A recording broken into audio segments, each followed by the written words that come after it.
What's up, troopers? We're back for another episode of Notorious Scoundrels. We took a little bit of time off. I had some traveling to do. We'll get into that in a second. But Mike, how you doing? You feeling rested?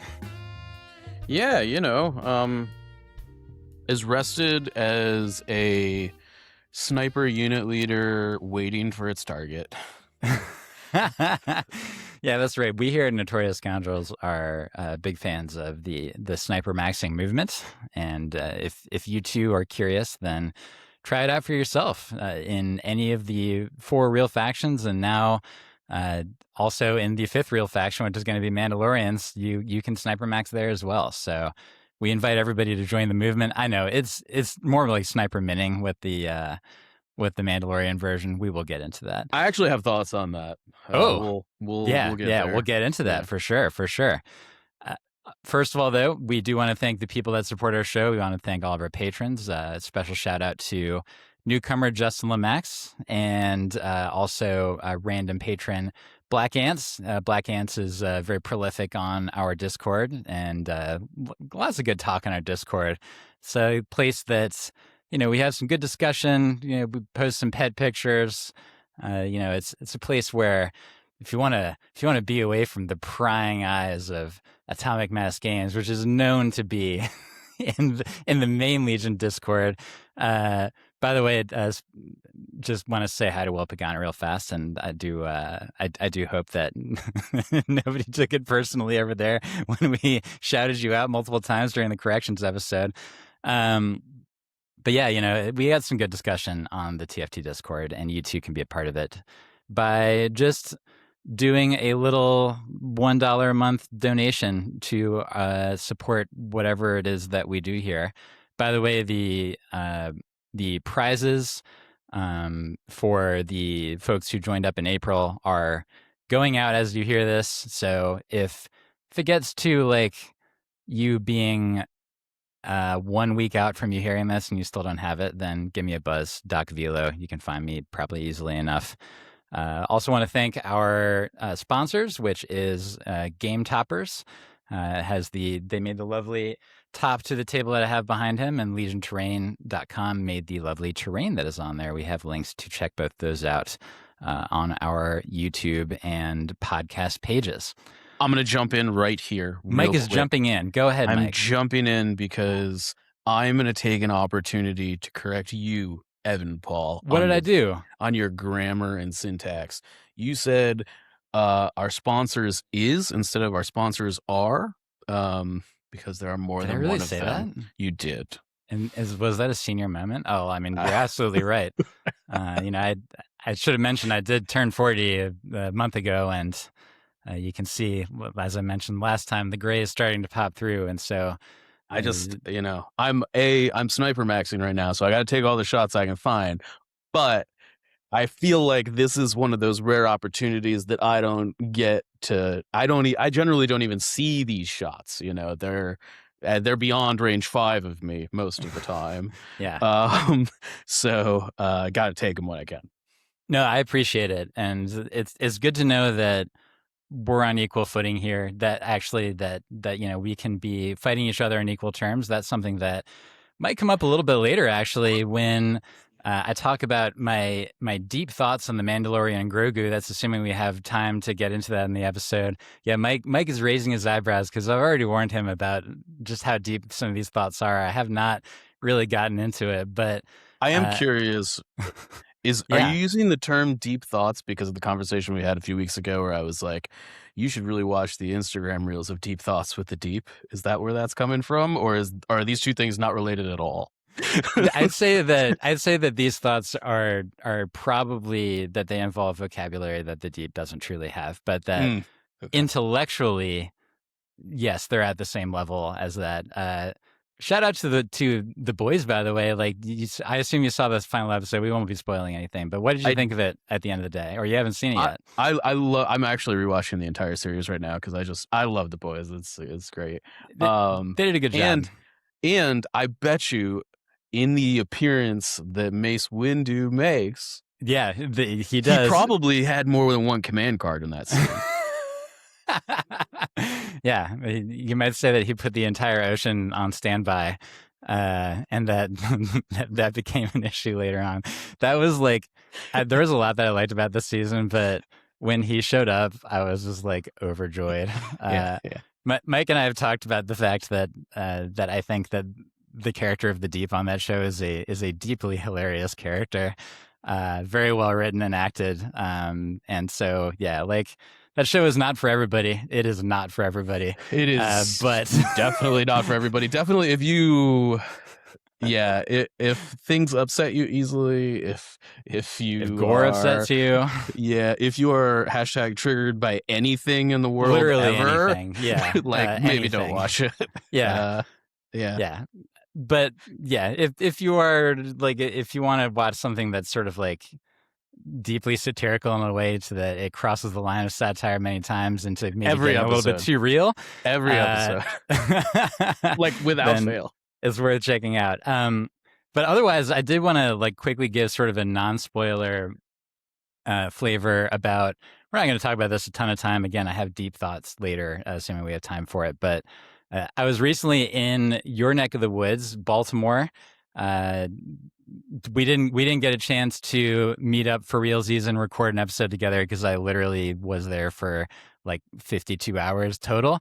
But had a great time visiting some old family friends as well as my aunt and uncle. And one thing I did get to do was that I got to see the Mandalorian and Grogu at the famous Andor Nate Senator movie theater, which is in North Baltimore. It's one of those sort of like classic old school movie theaters that's been there for a while, and their main auditorium, like their main screen, is really big, and it has like seating for way more people than a standard movie theater has. It's like, you know, this sort of seating you would have for like a ballet or like a big play or an orchestra or whatever. So it's like a really cool way to watch a movie there.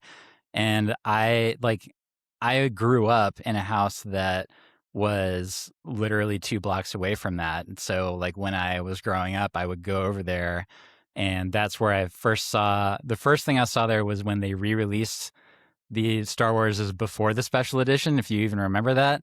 Oh, it was like, it was yeah, remastered, okay. but not special. Sure. And they did a limited theater run. And then they did special edition, and I saw that there. And as a child, I was like, oh, this is great. And then I grew up a little bit, and I was like, maybe this isn't all that great. I saw episode 1 there when I was 13 years old, again, aging myself. So it was cool. Like I got to go there with my mom, my dad, my brother, and some family friends.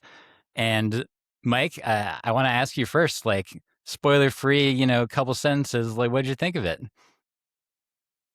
I enjoyed it way more than I expected to, I think is what I would say. I think, yeah, it was an action film.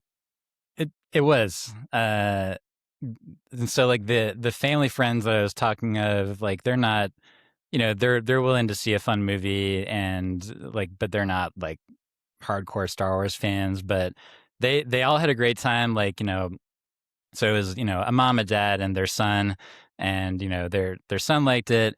And for the mom and the dad, like it was like clockwork. Is that for all of the Baby Yoda scenes, for all the Anzella scenes, she was just like, oh, it's adorable. And then the dad, you know, the comment that he made about just like sort of the action stuff was that he referred to it as John Wick Chapter 7. Yeah, and the way that yeah. some of the action scenes were filmed. So I feel like there's like a little bit for everybody, you know? Yeah, I think as Star Wars fans, we tend to have the expectation, and I think that this is kind of where the sequels went awry, Yeah. in that like every movie has to be like a really big deal. Yeah. Star Wars has a Yes. problem with that. It like does. like it I like agree. where it's like, no, we need the next biggest Death Star to blow up. You know, can you find a bigger one to blow up? Can you build a, you know, there's always like has to be like a bigger problem. Yeah. And I think, you know,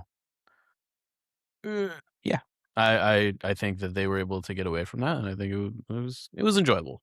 Yeah. I And I you know, would I go see it again? Probably not. in theaters, probably not, but you know, like I will say that if I did have a kid, and you know, I think that the early box office stuff is sort of like middling on this, Yeah. but with movies that are geared towards children, they tend to have a longer tail because kids are more likely than adults to like want to go and see a movie again. Did you get your promo? I didn't get my promo. They weren't handing them out there actually. I think it's like a very sort of like mom and pop theater chain. But yeah, Sure. that's my brother had buddies, like he actually still plays Star Wars Unlimited, and so he had buddies that had already gotten in the promo, so we didn't actually miss out. I have not played in a long time. I mean, maybe I haven't played in a while either, but I read both of these cards and I'm like, these look like Mace Windu. Oh no. I could be very wrong because I'm not really Yeah. Yeah. I mean, you know, you would expect that something that gets handed out as a promo is probably usually going to be more fun than good. But hey, I mean, it depends on which if is you're not Ohnaka something you Gang could or say not. about Mace Windu. Ouch. Anyway, but yeah, I feel the same way. Like Star Wars, it was kind of like Skeleton Crew in the way that it didn't have to tie into some big larger story. Is that if you tell a good story in its own right, then it works. And I think that the storyboarding in this was like totally fine, which was a pleasant surprise compared to Book of Boba Fett. It was like Andor. I mean, it wasn't as good, but it was like similar, like Andor season 1, where it like didn't really tie into anything. Yeah, you know. Yeah. The dialogue was not amazing. I will say after the first 120 seconds, I was like, yeah, this sure is a Favreau Filoni written situation. Yeah. And yeah, I mean, whatever. Right? I have more thoughts, but again, if we have time and if Mike allows me to air those thoughts, then we will be getting to that at the end of the episode. But it is worth a watch. It is worth a watch. Yeah, for sure. Okay. We are going to get into some spoilers. Now, I have to caveat this. I'm going to say, like, there's a light side and a dark side to this, you might say, Mike, in terms of the way that we know about stuff, which up until like an hour ago was a mix of a scene to stats and somebody opening the Mandalorian Leaders box a little bit early. Yeah, I'm going to let you finish, and then I'm going to... Yeah, the bright side is that the fact that we can talk at least about some of this stuff now means that when the PDF actually comes out, that the episode will be much easier to handle, considering that we get to at least mention, you know, the command cards and the costs of all these guys. That said, all of this has at least a sprinkling of caveat to it because of a few key things, maybe the biggest of which is what the nature of the Mandalorian battle force is and the sub-factions therein. And how that relates to changing the three basic units, the three quote unquote basic units of Mandalorians, that being the Initiates and then the Warriors/Warrior Strike Team. And then on top of that, there is one important clan keyword that we sort of halfway know, and then one keyword where we don't know anything and we're still honestly making probably a pretty educated assumption about. There's three we don't know really at all. Yeah. And then, yeah, like there's not going to be any Clan Ren talk this time because there wasn't anything new there, but we don't know that. And then we know absolutely nothing about whatever the Clan Saxon thing is. Yeah.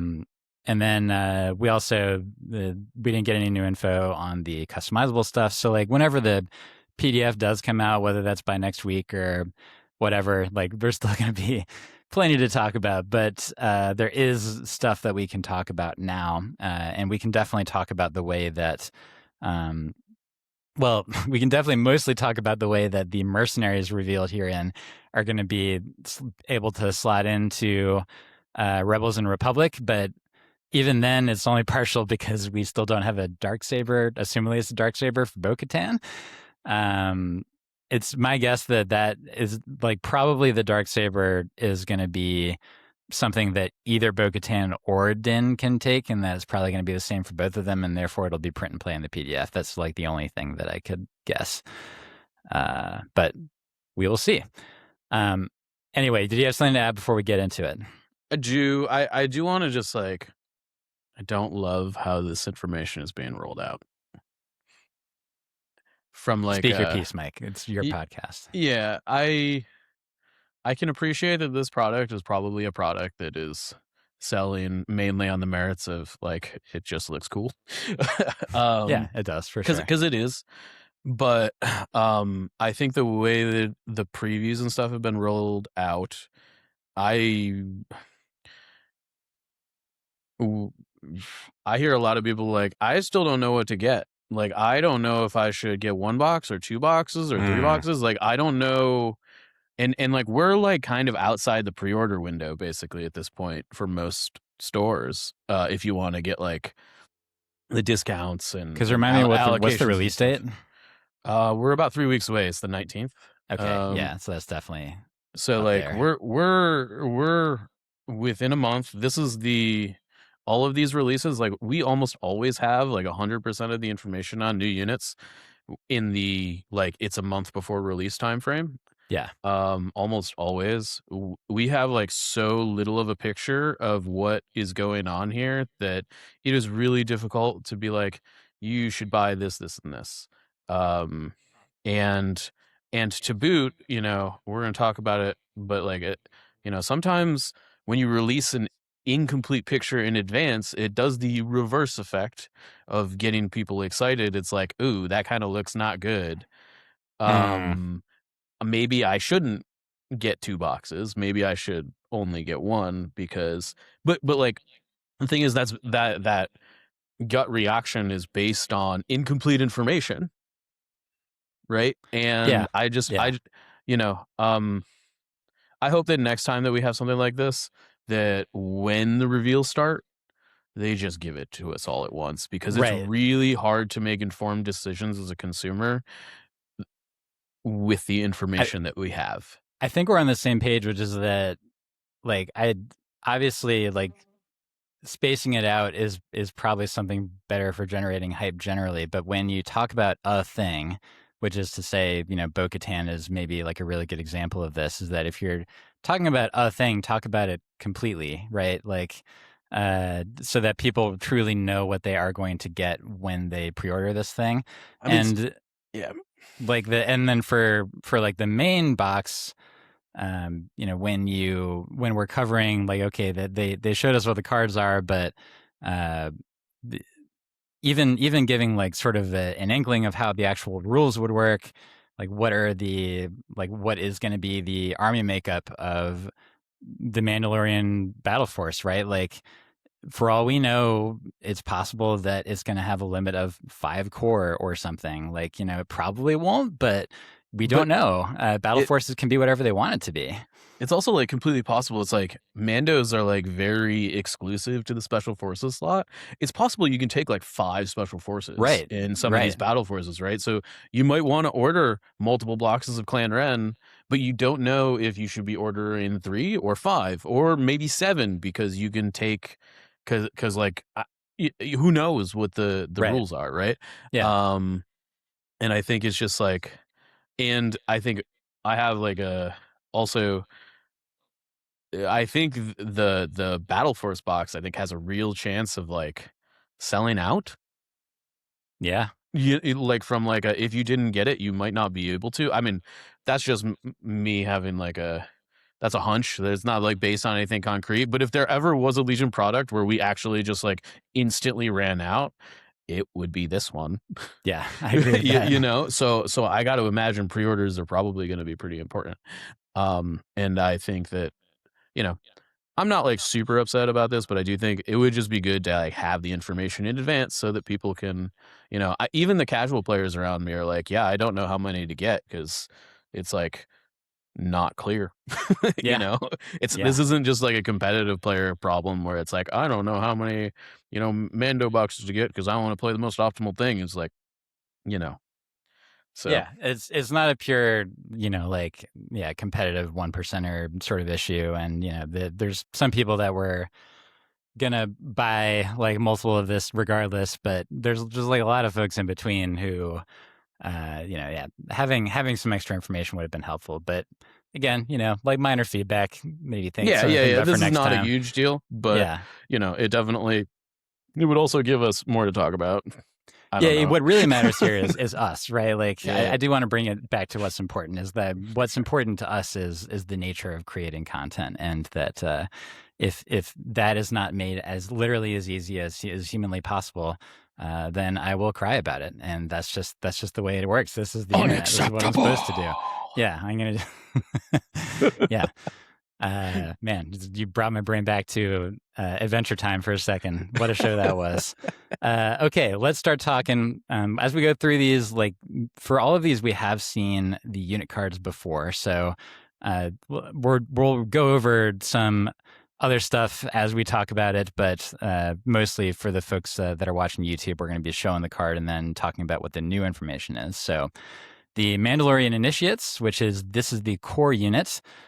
Which, as a reminder, has 5 as a base. So we got the back of the card. They're base 56. They have let's see, like we're going to start with, this is the one that I don't actually know what it is off the top of my head. So the Mando helmet thing, Mike. Yes. Do we know anything about this? We know that there is at least one upgrade card that you can see blurred out on the sheet that has this logo on it. Okay. It is the Children of the Watch card. Presumably what this slot is it's the clan identifier. The clan identifier. So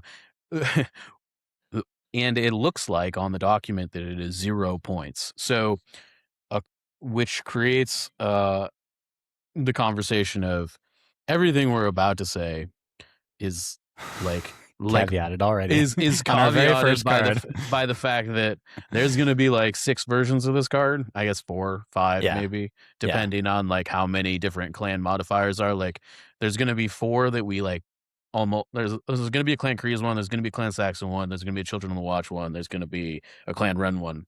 There might be multiple custom Mando ones that have like like different rules on them or something, so really tough to say. All I have to say is that their unit card is generically blank, and it actually is not, because you get to what it looks like you can equip these modifiers for free. There will probably be keywords attached to those clan cards. I mean, because otherwise, what's the point of having them? Aside from like changing their identification for battle command card effects or something. Yeah, it's possible there's like maybe the Clan Ren one just says Clan Ren only on it, or something, and and it has no keywords. But I suspect they probably all get like the clan keyword or whatever through these cards. So there you go. We're already starting with murkiness. Yes. Prepare for more as the podcast goes on. It's we appreciate you listening regardless. So on top of that, they have 1 heavy slot and 1 personnel slot, as well as a grenade and a training. And they are at 56 points. As far as the upgrades that are Mandalorian Initiates only, there is 1 of those. Which is the 45-point Super Squad. So this one, unlike the Pike Syndicate Super Squad and unlike the Weequay Super Squad, this one is closer to the ones that we know already, like from previously in the game, which is to say that they get indomitable, they cannot be transported, and they have cohesion at range 1. And then this one adds 4 to a base 5 instead of the reverse. Yes. Which is something that we talked about. Is if I were to guess, this is probably going to be like this might even be the norm for like non-unique squads going forward. Like, we're going to have to see when we get more, like, when Mud Troopers come out, I would be willing to bet that that's going to be like a base 5 add 4 situation as well. But it just makes it even more important that you read the card, because now we have a number that is anywhere between 3 and 7 and everything in between in terms of how many minis a super squad adds. Depends on what you call a super squad, right? Is the Arth Trooper Duo technically like a super squad? Oh God, yeah. Between 2 and 7. There you go. Yeah. Just like, for people that like adding particular amounts of numbers to particular things, I guess it's good for them. But for everybody else, it just means that you need to keep in mind what your super squad does. But yeah, so I'm gonna try to not add the caveat of like there's so much we don't know before like literally all of these. But Just what is your first assume, impression? yeah. Of the initiates, Mike. Um, I have had multiple impressions of these. I think everything that is in the initiate warrior slot, I have had like a gut reaction, and then like I've had chance to think about it reaction. My gut reaction was, "Holy crap, these are very expensive." Sure. Baseline. Yeah. I think I've readjusted that perspective a little bit. Mainly because 56 points for 5 guys, red saves, is not horrible when you consider they probably get at least one, maybe more, extra keywords for free. Yeah. Yes. On top of that, right? I think so. 56 points for 5 black, they naturally surge. Yeah. So they don't need to share surge tokens. Oh man, it's like it's like they had the clone trooper keyword, but they always get to use it, and there's infinite surge tokens to draw from.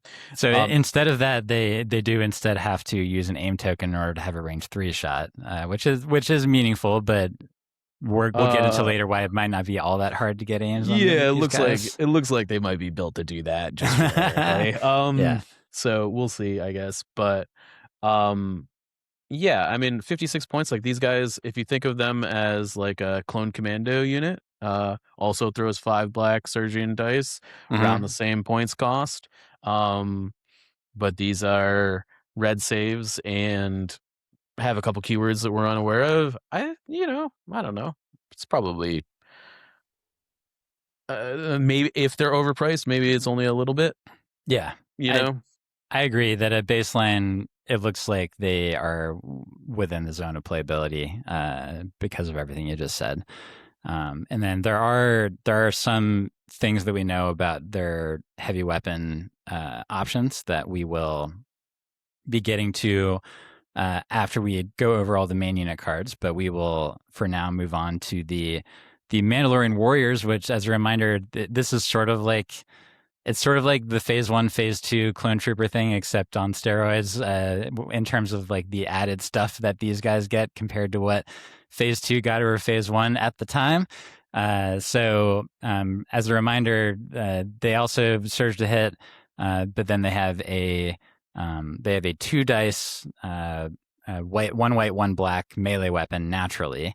And they naturally have the same blast rifles, range 1 and 2 with long shot as the others, but they're baseline courage 2. And then these guys get some keywords, which is jump 2, duelist, and impervious, though they also do not have any defensive surges naturally. From a upgrade perspective, they have all of the same stuff that the initiates had, with the addition of a gear slot and an armament slot. And they come in at a cool 64 points, which if it weren't for actually no, so this is the highest baseline cost for a core in the game, right? At 64. B2s are around the same, right? Oh, B2s are around the same. You're right. Yeah. I think these guys are much better than B2s. These guys are much better than B2s. Also, it is relevant that they are in the armament slot. There was a range 1 to 3 gun that you can tack onto this unit card. Right. Yeah, I should have mentioned that. That is the Galar 15 carbine, which is so for 5 points. Yeah, you can take away the need to do the long shot. Basically, that weapon doesn't have any keywords like on its own, so it's basically spending 5 points to say that you don't need to use those aim tokens to like do your thing, which is probably worth it most of the time. But it is the same dice; it doesn't add any keywords, so it's like it seems like it's at least a choice, like a legitimate choice to make when you're building your army. Yeah. And so with that gear slot, there could be any number of Mando things that enables. But so overall, though, for for 8 points, you're getting an additional courage. You get jump to duelist and impervious. You get those 2 extra slots and the ability to take that carbine. They did not show a super squad for these guys. Does that mean it doesn't exist? No, not necessarily, of course. But for whatever it's worth, in the article, they did not show it. My guess would be that they don't have a super squad for these because they instead want to motivate you to take the Mandalorian Warriors fire support as a detachment. But what do you think, Mike? So I do want to just add one extra change that you didn't mention. Their melee is 2 dice instead of 1. Yeah. Which it's is a white and black a really big deal. Black. Yeah. So yeah, I think the Mandalorian Warriors, the personnel slot here is so that you can like put Bo-Katan or Axe Woves or whatever, or the armor or whatever into these squads if you want. I think you can also probably put them into initiates, but and I think again, this goes back to those like Children of the Watch, Clan Kreese, like clan card attachments. Those things will likely give you the Clan Kreese tag so that you can actually put the clan Bo-Katan in the squad, right? So yeah, I don't know. They seem. My gut reaction here is they're very good for 64 points. For 64 points, this unit is significantly cheaper and better than the clone infantry shotgun in melee. Yeah, by like true, a lot. Actually. Yeah. even if you're taking the Pierce into account, is what you're saying. Yeah. I mean, well, you have Pierce from Duelist. Oh yeah, duh. Yeah. Okay, there you go. Yeah, that's pretty good. That's pretty 5 good. black, 5 white, surge to hit. Pierce 1. That's significantly better. Yes, yeah, it's like not particularly close. And if you give them a dodge shogun, they are immune melee Pierce from like a lightsaber. Like they're what? That's 14 points cheaper than a clone infantry with a shotgun. Same amount of dudes though, and they have impervious. Yeah. It's a good start for sure. And it's the sort of thing where like it's only going to get better with the with their clan keyword upgrade, and then like there's so many other Mando upgrades that we don't know about. It's a very good start. Yes, baseline. I think this unit is significantly better than the initiates. Yeah. That said, the Galar 15 carbine, it is limited to, as far as I can tell, these are the 4 mainline factions of Mandalorians, and so this would suggest to me that if you're doing the custom thing that you cannot put these carbines in there. That might have been one of the ways that the devs wanted to make the custom thing like to limit them a little bit on the front end, because of like the fact that normally if you give more options then you make something stronger, but in this situation I think it's basically like if you're going to do all your custom stuff, it means that your baseline core are going to be a little like slightly less capable than they would be otherwise, as a way to try to balance that. We will see how effective that is once we roll around to the time when we actually know it's on the PDFs. But I think my gut reaction to the carbines is they're too expensive. 5 points. Yeah, I mean, considering the fact that like usually there's only one round in the game where taking a range 3 shot versus a range 2 is actually necessary. Yeah. They are still only speed 2, but the fact that they have jump means that they're in essence faster because they can deal with obstacles in a better way than most peeps can. But yeah, and then for all we know, there's going to be an upgrade that changes their speed 2 to speed 3 as a gear slot. We already know they can get infiltrate. We already know that they can get charge. Yeah, we'll get to that. I'm just saying. Yeah, I don't think they're going to have to be taking long range shots all that often. Yeah. But we mentioned the fact that there is a strike team situation to go with these. So this is the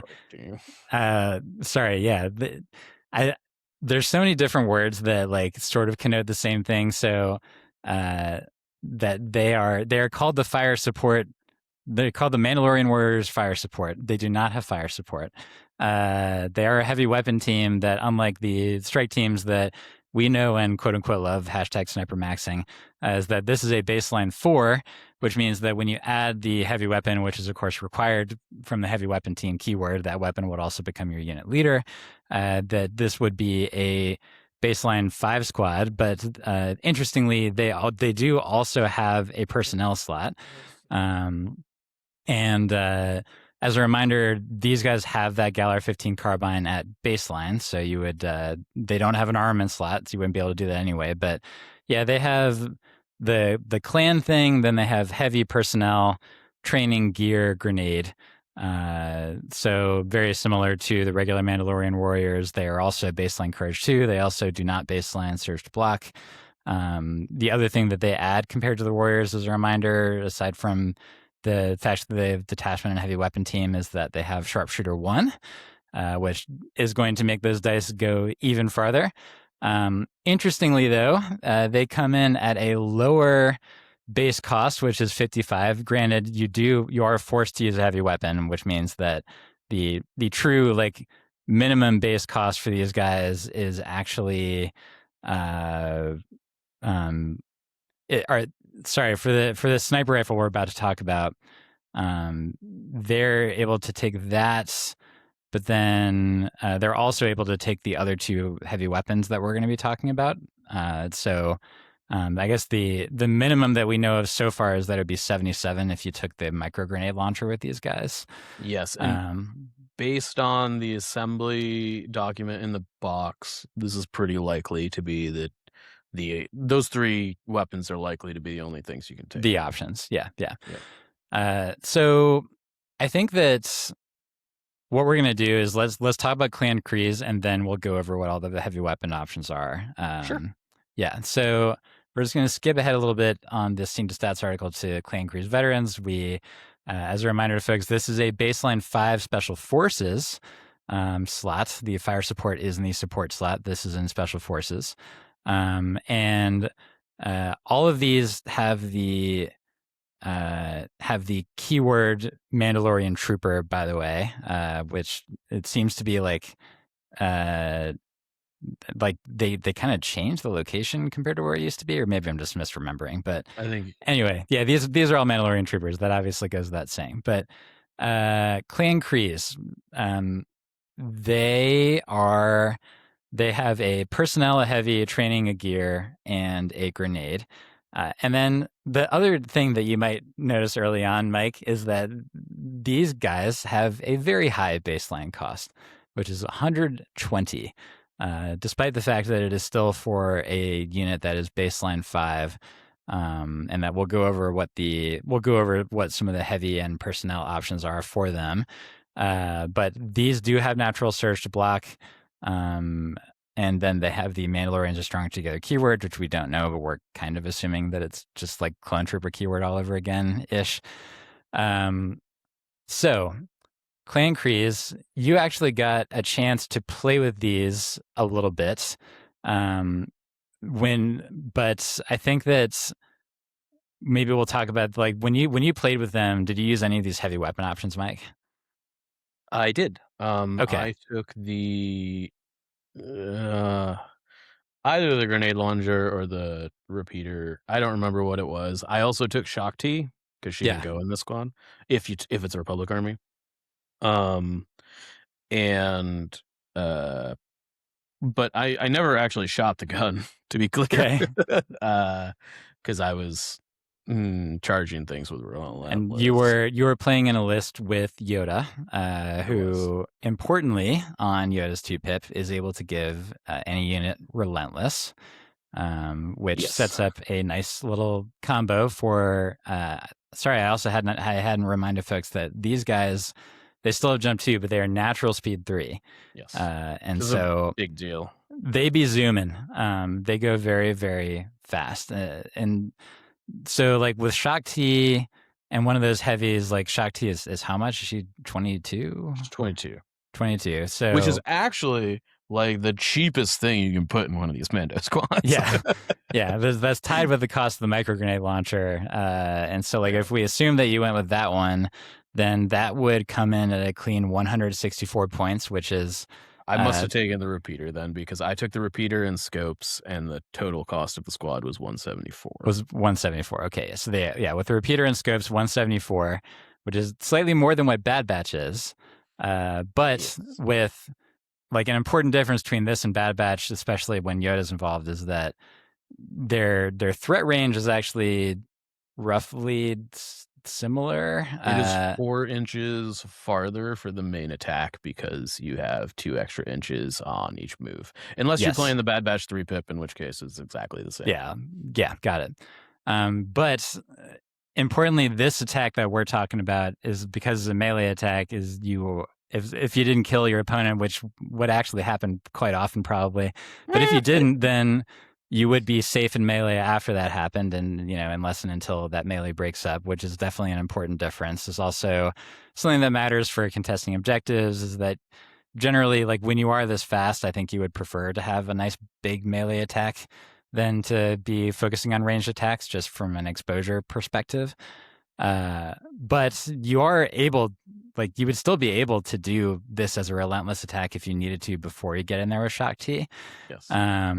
Which is pretty nice. And totaling it all up, if you have the repeater, then that would be 5 white, 5 red, and then the 3 black from the repeater. So that would be 13 dice. This is for the range attack, mind you. Yep. 13 dice with surge to hit. If you added in Shock T, what is her melee profile again? Can you remind me? Her melee profile is 2 red, pierce 1. Okay, so then that would be a 15 die, like... So, hold on. Yeah, go ahead. So the melee profile actually changes a little bit because you can't use the repeater. You have to use the melee profile. Yeah, that's right, that's right. The total for the melee is 8 red, 6 white, surge hit, pierce 1. That is 14 dice that are surging with pierce. That is... And then they also have tactical, which means that just like with the arcs, they're going to be able, and you had scopes, so they would be able to do 6 rerolls. Shock T also has cash aim. Right, I forgot about that. So that the first attack, So ouch. I've done it several times at this point. That first attack is basically never under 10 pierce 1. It's like 10 pierce 1 is the floor for how bad it's going to be, unless you lost models, obviously, but and it's like pretty consistently like 12 to 13 pierce 1, which still only gets into like the 50% range on one-shotting Hauntaun, it turns out. I did one-shot him in the game that we played, but it's a coin flip. So yeah. There are multiple ways to get this charge. It doesn't need to be just Yoda. The 3 pip generic Mando card gives 3 units charge. Obviously, we haven't talked about it yet, but the Bo-Katan upgrade can give the unit charge. So there are several different ways to actually like do the move attack thing with this unit. Right. I think this unit is actually like probably pretty bad if you for its cost, if you cannot do that thing. It is insanely expensive to not actually have like free action economy attached to it. Yeah. And I can see, I can sort of see how they got there, because I don't know though, like this goes back to me just like sort of wondering about the nature of how much is move and attack worth it. I mean, when designing these cards, because like they're at baseline, they're one more mini, and like they have a bunch of things at baseline over. Like ARC Troopers is maybe the easiest thing to think of because they're also a range 2 tactical 1 squad. They have one more mini, and then they have other stuff going on too. But to be like at baseline 50 points more than that, it does seem like a lot. And ARC Troopers are already kind of like so in terms of the meta right now. Yeah, I think there's a couple things to point out here. First is, we don't know what Mandalorians are stronger together actually does. Sure. It's possible Mandalorians are stronger together says something to the effect of like, when you attack with a Clan Kreese unit, select another Clan Kreese unit at range 2, it can call me captain into this unit's like attack pool or something. Like, Yeah, sure. like it could be insane like that, right? Like, so like that effect easily could be like very worth it at 120 point. I do think I think the like, Wills referred to token sharing in our interview with them. I agree. I just want to make sure that we're like completely clear that that's that fair. like 120 points might be worth it. And this goes back to the like everyone's gut reaction when they saw this card preview with no context is that 120 points is like 30 to 40 points more expensive than everything else we have in the slot. How in God's name is it ever going to be worth it? Right? It's a really good question. So like, you know, with that being said, the squad upgrades are actually, for what they do, like probably around like more reason, like Bo-Katan is just like way better than 5s, and she's 10 points cheaper. I mean, seriously, like, so she at the start of this unit's activation, I'm just gonna talk about this card. Yeah, we're gonna talk about Bo-Katan. We'll get to the other ones here in a second. Yeah, so she's 30 points. At the start of this unit's activation, you just can tap the card. If you do, you remove any number of suppression tokens. Doesn't matter if it was panicked. Doesn't matter if it was suppressed. Nothing. If you've got 30 suppression tokens on this, you just yeet them off and do whatever you want. Yeah. Right? Which is way better than like +1 courage and coordinate. Plus, she gives the unit charge that turn. And generally, you really only need charge like once or twice. Like once you're in there, it's like kind of whatever, particularly on a unit that's speed 3. Chances are if you kill the first target, you'll be able to melee a second target next turn like pretty easily. Yeah. So I think Bo-Katan's like really, really, really good. Yeah, this actually, she is way better than 5s. Yeah. This is like she's surging red saves. Right. This is part of a regularly scheduled. Please stop costing personnel upgrades based on how much health they have, because when they're the leader, it really doesn't matter that much in terms of like, you know, keeping the squad alive for one more wound when it's just like the piddly last dude anyway.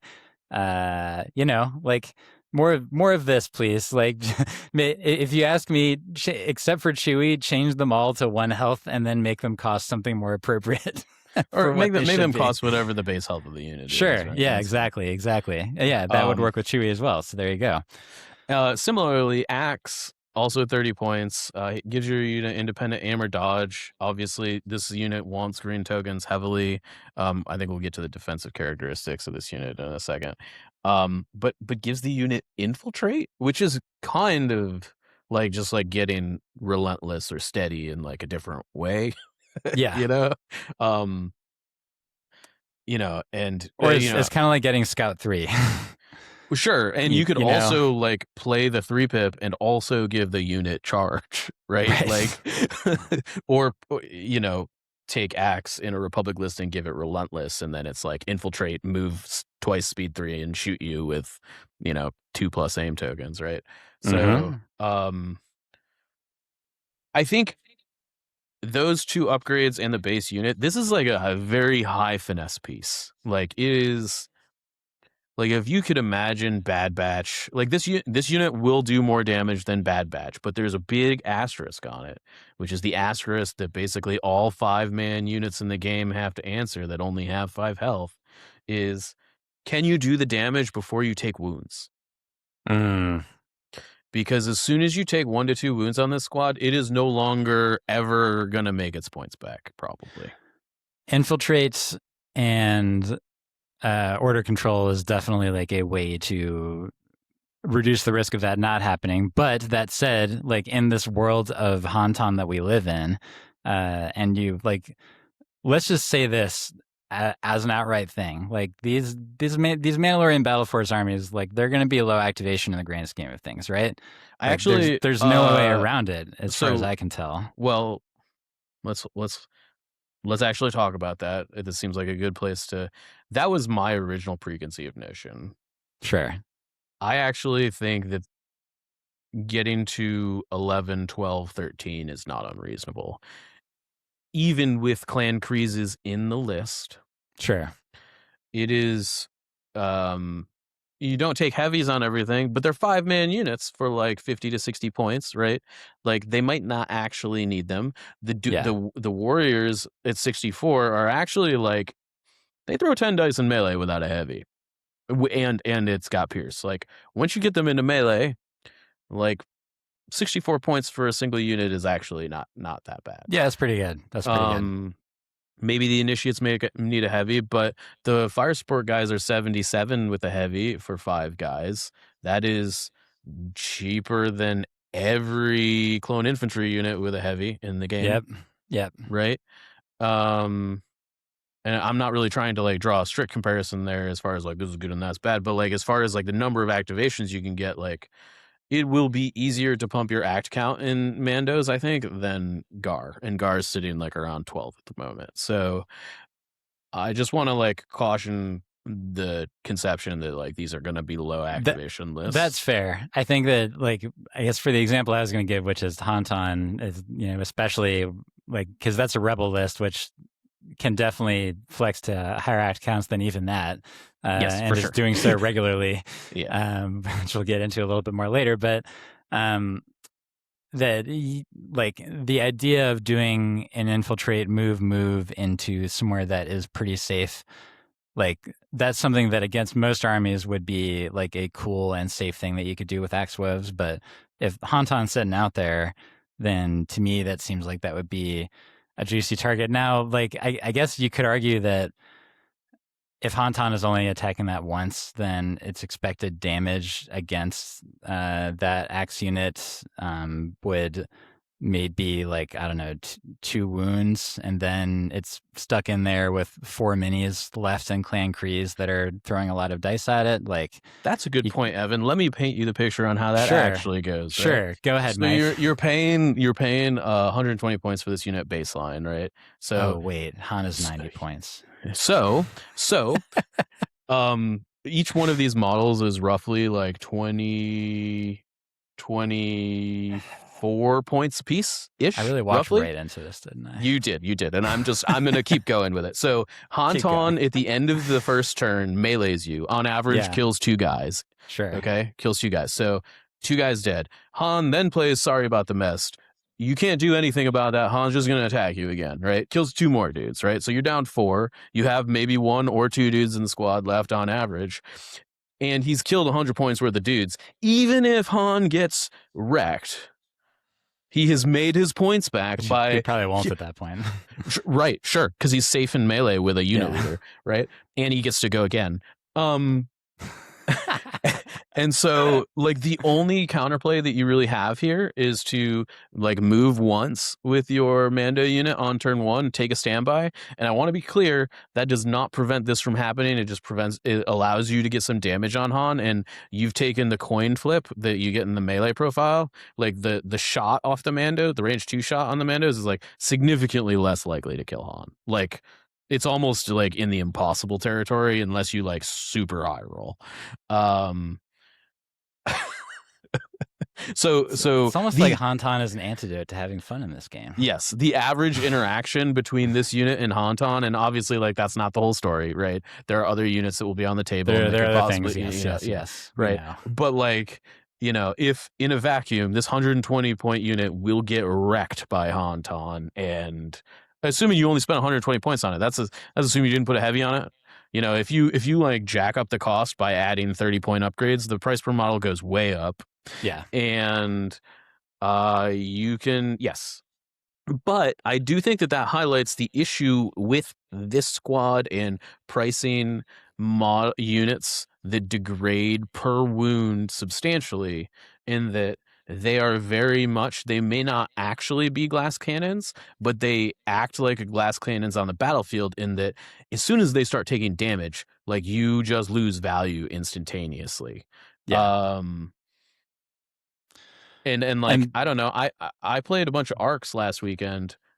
I lost a whole squad on turn 1 and 3 squads in another arc squad before either of them got to attack anything. It was just like, all right, well, I guess this is like 140 points. And it felt bad on those guys, and these are 30 points more per squad off the rip. So yeah, I don't know. It's hard to completely hide a 5 or 6 man unit. Yeah, I ran into that personally at WTC. Yeah. Very, very It's like, fresh in my memory, actually. yeah, It's like, what happens when you just like sort of toss, that was only 120 points tossed out the window or whatever it was. yeah. Um, but yeah, point well taken. And I will say, if you're able to actually drop the hammer with one or two of these units, you will they win will the do game. some damage. You will Yeah. probably win the game, right? They're I don't want they're gonna like do a lot of damage with that big first attack if you're able to get it off on without a hitch. So, offensively, if you're able to land the like melee strike, yeah, they're better than Bad Batch by like maybe not a lot, but they will feel like your opponent just, I had my Mandos crash one side of the table with Yoda and Axe in the game that we played, and it's like, okay, I guess the game's just over. But like, it was one of those situations where, I was able to keep my stuff from getting shot. Yeah. That's not always going to be a thing or the case. So, Yeah. yeah, I don't know. I don't know how I feel about these yet, but I get all of the people that are like 120 points. What?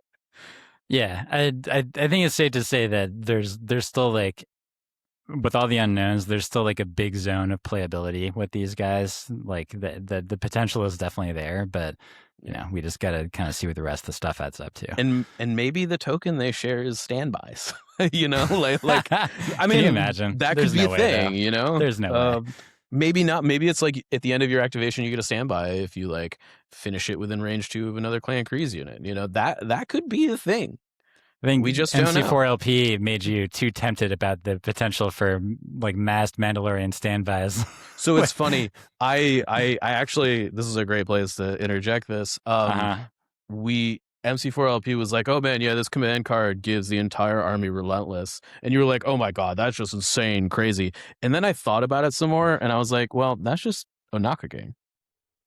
Oh. Yeah, we'll get to that one later. Yeah, that's good. That's a good teaser. We should go over what the other heavy weapon options are, the generic heavy weapon options are, before we finish up with talking about the personnel stuff. But we briefly mentioned that there's this, all three of these are heavy weapon slide, by the way. So the cheapest one is 22 points, 2 white, 1 black, range 1 to 2 with blast and impact 1. It does tap, but it has cycle as the micro grenade launcher. The second option is 28 points for range 1 to 3, 3 black dice with overwhelm. That, as a reminder, is if you spend an aim during this attack, then you add a suppression token, which is technically different from being suppressive, an interaction that only matters in one way that I know of so far. But and then the third option is a little bit more specialized because this is only for special forces or support Mandalorian trooper only. So this does include the Mandalorian Warriors fire support, but it also includes Clan Kreese. It also would include Clan Ren. It assumedly will include something for Saxon, like the Mandalorian Super Troopers, and then maybe even something for the Covert. We don't really know yet. But this is a 1 red, 1 black, lethal 1, range 1 to 4, and this one actually comes in at a decently higher 35 points. So we have 3 generic heavy weapons that run anywhere from 22 to 35. I think that my main question for you is that when you're looking at the Mandalorian initiates who do naturally surge, as a reminder, like, do you think that you're going to be putting any of these heavies on top of them? My gut reaction is probably not. You may do super squad instead. I think you just do a super squad. I also think I'm not thrilled that these are not more specific. They're kind of plain Jane for heavy weapons, aren't they? Sorry, that's not what I meant. Oh. They are though. They are a little plain Jane, but yeah. that I whatever, that's fine. I think the actual weapon profiles are like, okay, sure. The relative value of adding these to the units that you are adding them to is wildly different, and the points cost is the same, right? For instance, like if you add the sniper to Clan Kreese, it's already throwing red-white most of the time, and you're just changing the white die to a black die and giving it lethal, and like it costs the same as giving like one of these other units, specifically the fire support guys, like an extra die, and it upgrades its existing die, and it gets lethal. Like it's worth like way more on the like you're getting way more value on the cheaper units, I guess. Like you're not really adding much to Clan Kreese, and I gotta expect that will probably be similar for like the other special forces you could put this in. I would have much rather have seen like this is the sniper for your initiates and warriors, and there's a different sniper rifle. Maybe it's got the same profile, but it costs what the respective value is. Because this is only one card, I think, we've talked a lot in the last like year or so about like we need to print like different card types for different things to make sure that it's like siloed. And I feel like I don't know why that didn't happen here. These upgrade cards are going to go on like 10 different units. Yeah, and it's like you said, the relative value changes a lot. And honestly, like I'm looking at this, and the sniper rifle is more expensive, but for the on your average Clan Kreese, I would significantly rather have the Shukura 5 repeater, because you get the extra dice, and you get the overwhelm for a unit that already has tactical. And it's also 7 points cheaper because you're still adding 1 health either way with a surging red defense. This is not 1-to-1, but maybe just take Bo-Katan for 5 points less and let your unit do whatever it wants. Yeah, there you go. Yeah. The difference of like, yeah, you can have your sniper rifle for 35 points on Clan Kreese, or you can have your do whatever you want card for the whole game. Right. What? But also don't have a 155 point unit that shoots red black with lethal 1 at range 4, right? Like that's not what you want to be doing with that unit. And even the range sort of sitting out there. And the thing is, even the range 3 pool is not really that inspiring. It's 6 black, 1 red, lethal 1. It's like, yeah, for the cost. Right. Like it's like fine, but that's not really what you want this unit to be doing most of the time. Yeah. I don't know. Yeah. So I think that the repeater is going to be taken more often. Although, I could see the argument for the grenade launcher. Like if you're going to be doing a range 2 attack with them, because you're not going to care whether it's up or not after you do that for the first time. But probably that way you can get blast on it. They don't naturally have sharpshooter, and so that's going to make that first range 2 hit more effective. And it's sort of like the clone medic thing at that point, is that you're paying 22 points to add another mini to a surging defense unit. The attack profile is almost identical to the standard one. It's just yeah. Seems like a good buy on them, honestly. Yes, but just like so that we can sort of stay on the topic of like how these are going to interact with these non-uniques, we're going to now toss in the Paz Vizsla and Armorer personnel upgrade slots, which I think we had seen the Armorer before in the preview thing, but we'll go over her again just in case. So yeah, we'll go over her first. So she goes in the covert only, which is the hammer and tongs. And by the way, I need to correct myself, Mike. The Galar 15, I said that was the 4 main Mando factions, but actually it's everything except for the Children of the Watch or Mandalorian Covert. Okay. So maybe it's the customs. It's just not the children. Yes, I think that the mythosaur symbol is for the generic Mandalorian stuff. And so yeah, like interestingly, these carbines cannot go on the armorer's peeps. Maybe because they are dealing with less access to technology by then. Yeah, I mean that doesn't make sense. Yeah. So yeah, she is covert only, and she is a leader like all the others are. Increases the courage value by 1 and gains reliable 2. And then she is melee. She has a melee weapon, but it is not a sidearm. which is worth mentioning, which is 2 red, 2 black, hammer and tongs, pierce 1. And so I think that like the sort of flavor I'm getting from this is that this is a way to sort of like turn your non-unique Mandos into having like the surge to block by giving the reliable 2. And as far as the courage edition, that would theoretically be much more meaningful for the initiates. And so like I kind of get the idea that she's sort of supposed to go on the initiates, but you know, she has this big melee thing. She doesn't have sidearm, but she also doesn't naturally give charge. 40 points is a lot, especially because she is only 1 health. What do you like? Again, much we don't know, but what are you thinking about the armor for 40, Mike? So I wanted to talk about the points value really quick because the people that have like supposedly kind of like looked through the blurriness on that sheet suspect that the special ability for this faction is that named heavy weapon or named personnel and heavy weapons get cheaper in this faction. Yeah, I guess like that would just be redundant because she's covered only anyway, and so like, what's the point of even having that interaction at that point? I agree. I just want to point that out because this 40 number we don't have all the really information. be the whole story, and from the intel that we have, it seems like it maybe is likely not the whole story. So this could definitely be cheaper.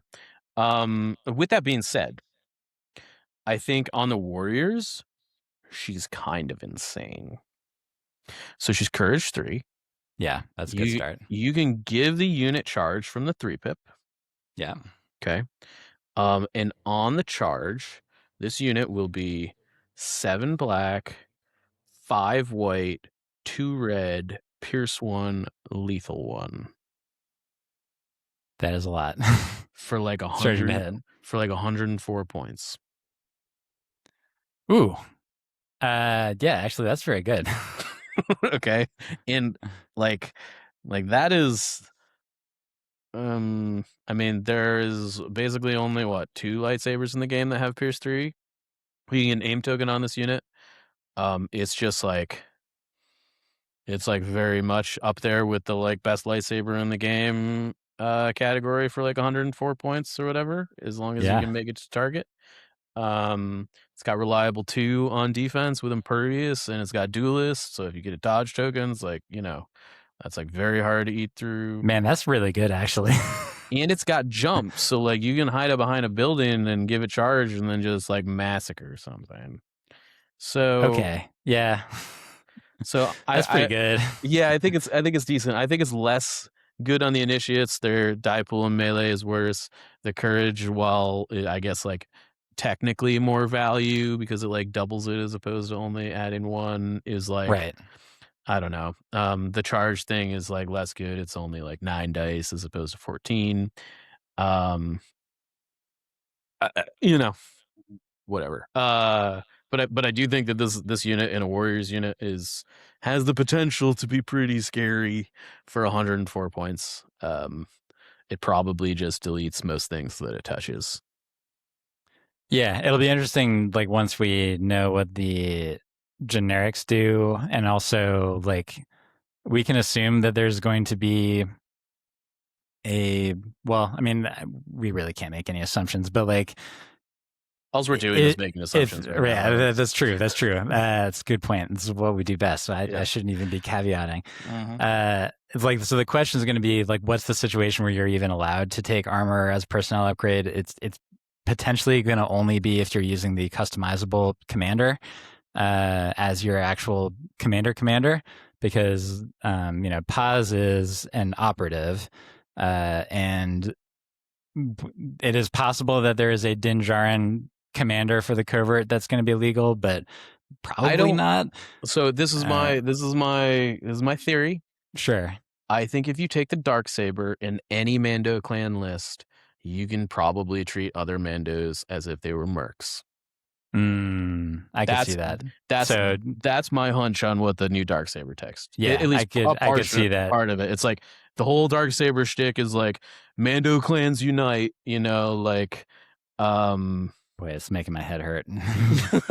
Yes, thinking it about would probably be very confusing. There. Yeah, but that feels like if that's a thing that you can't do, feels like a gigantic miss. I feel like, I don't know. That That could be seems why like they're saving the Darksaber, because of I how crazy it is. yes, I think that They want is it to be its very own thing. possible. Yeah. Okay. And then in that situation, like either Din or Bo-Katan could be doing those shenanigans, and there would be crazy stuff you can do. So yeah, that is interesting.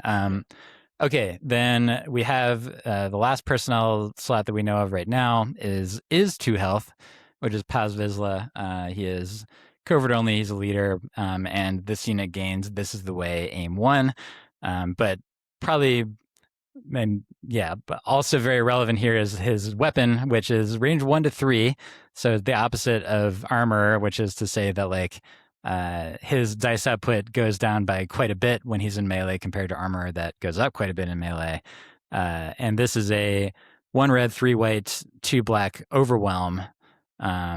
Yeah, so that's like, 6 die attack is not nothing. That said, like the baseline that we can sort of think about is that rebel officer 6 die attack gun, which is up to range 4, and I think actually has a slightly better profile than this. But that's what, like 20 points.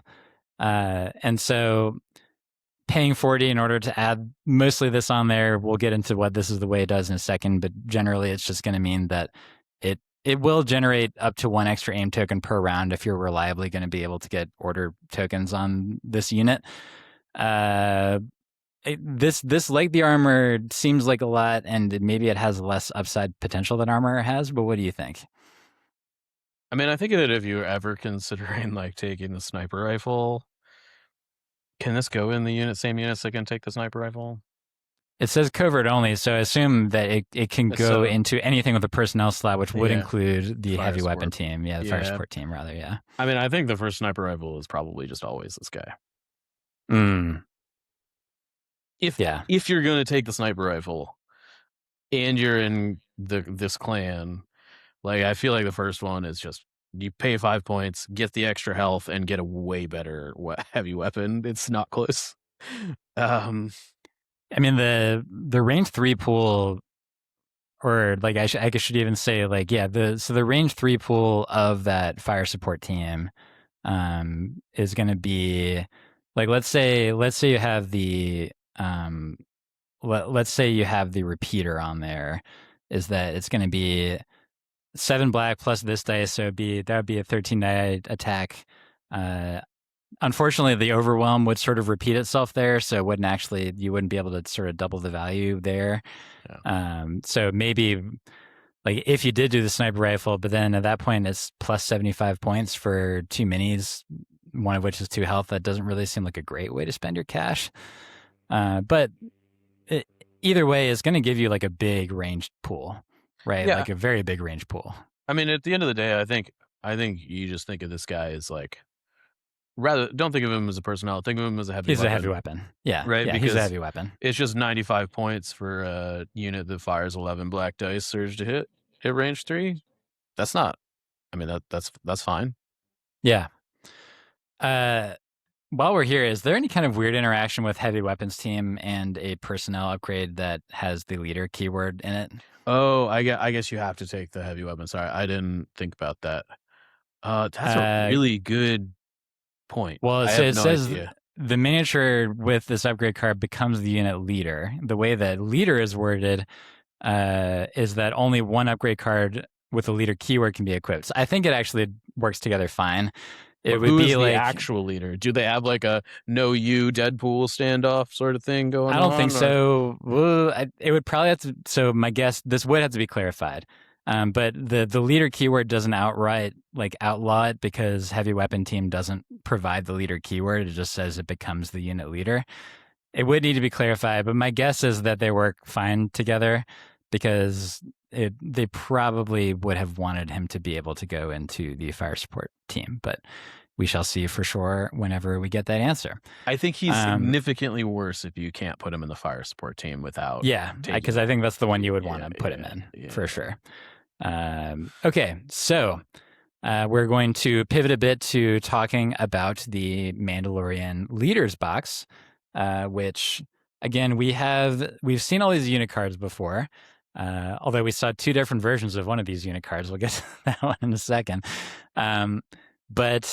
So instead, we'll be focusing on the cost, the gear slots, and the command cards. So Bo-Katan, we've seen her before. She has a lot of neat stuff. And then she comes in at a natural baseline 110.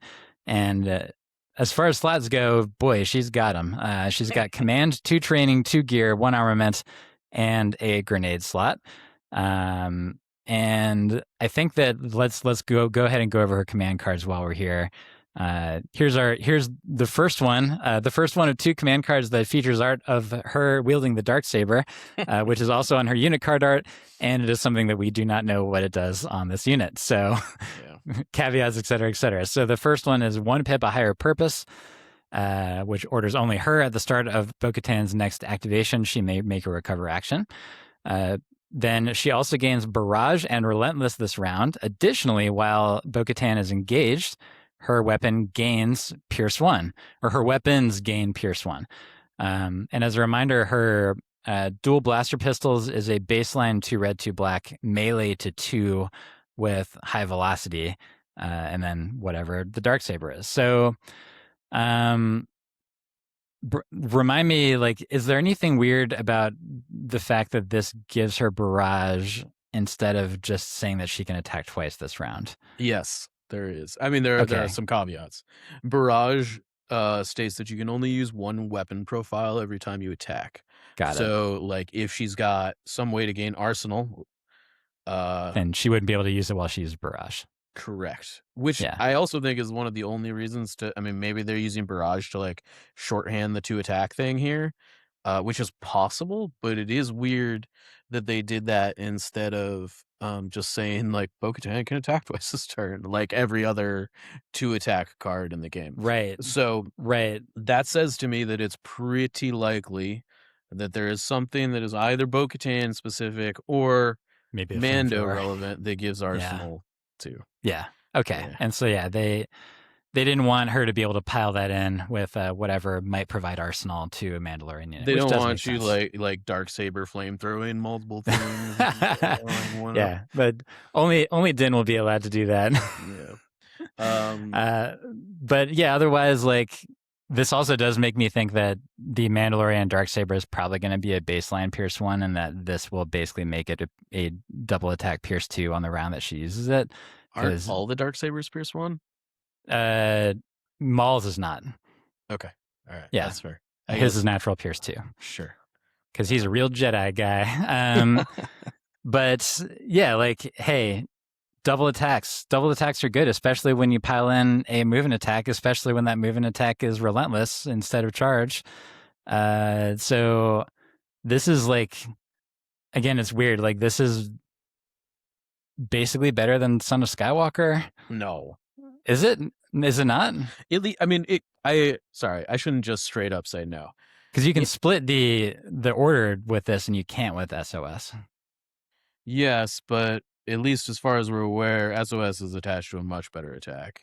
Well, for sure. I guess, I mean, for like what it provides to the character, it's like it's more flexible than Son of Skywalker is, right? Because like the thing that new players often run into with Son of Skywalker is the fact that you have to do both those attacks at the same time. And so you can't do the charge into one guy, kill them, charge into another guy, kill them. Like, you can't do that with Luke, but you can do that with Bo-Katan. Well, there are some things you can do. They're actually like pretty different. So, sorry, you can do it with the Tauntaun Luke. So, there's a couple of things, right? So, like, so with Son of Skywalker, Luke can move, charge, and then make a free attack. And then double attack. That's true. Right? That's true. Bo-Katan can't do that. Yeah. She can move, trigger relentless, then attack again, or move, trigger relentless, move, trigger relentless. But, you know, the action economy on Luke's is more reliable in going off. Yeah, that's fair. That's fair. But, you know, when you're already in the mix, like if you're already buried in melee, then this does feel like it's more flexible.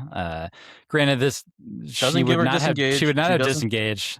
Yeah. So that definitely hurts compared to like Operative Luke as far as that goes. But um, but like even so, most of the things that give you an extra attack in this game don't also sort of increase the threat range of your attacks, but Relentless does do that. And then on top of it, this turns her gun, which is normally like it's like normally kind of cool, but it's not going to do a ton of damage. It turns it for this round anyway into like a decently scary range attack, given that it has high velocity and 4 very reliable dice with Pierce 1 attached to it.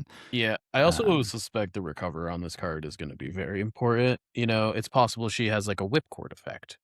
Or there's a shield. Maybe gives her disengage when she's like right. Like that's a thing Boba Fett can do, right? Like yeah, exactly. Like it's very possible that she can disengage with this card, but we don't have the context. Yeah, there could be any number of Mandalorian upgrades that have to tap to do their thing. Yes. So yeah, that's true. There's definitely a lot of potential there. Let's say she's got a jetpack rocket. Barrage and Relentless with a jetpack rocket is actually like, yeah, right. Like I don't know.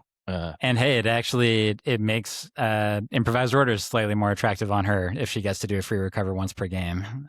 So yeah, a lot of potential upsides with this one. And then she also has a 3-pip. This does mean that Bo-Katan is coming in hot at double the command cards that Mace Windu has. She has 3-pip Mandalore will survive. Also, her 1-pip's way better.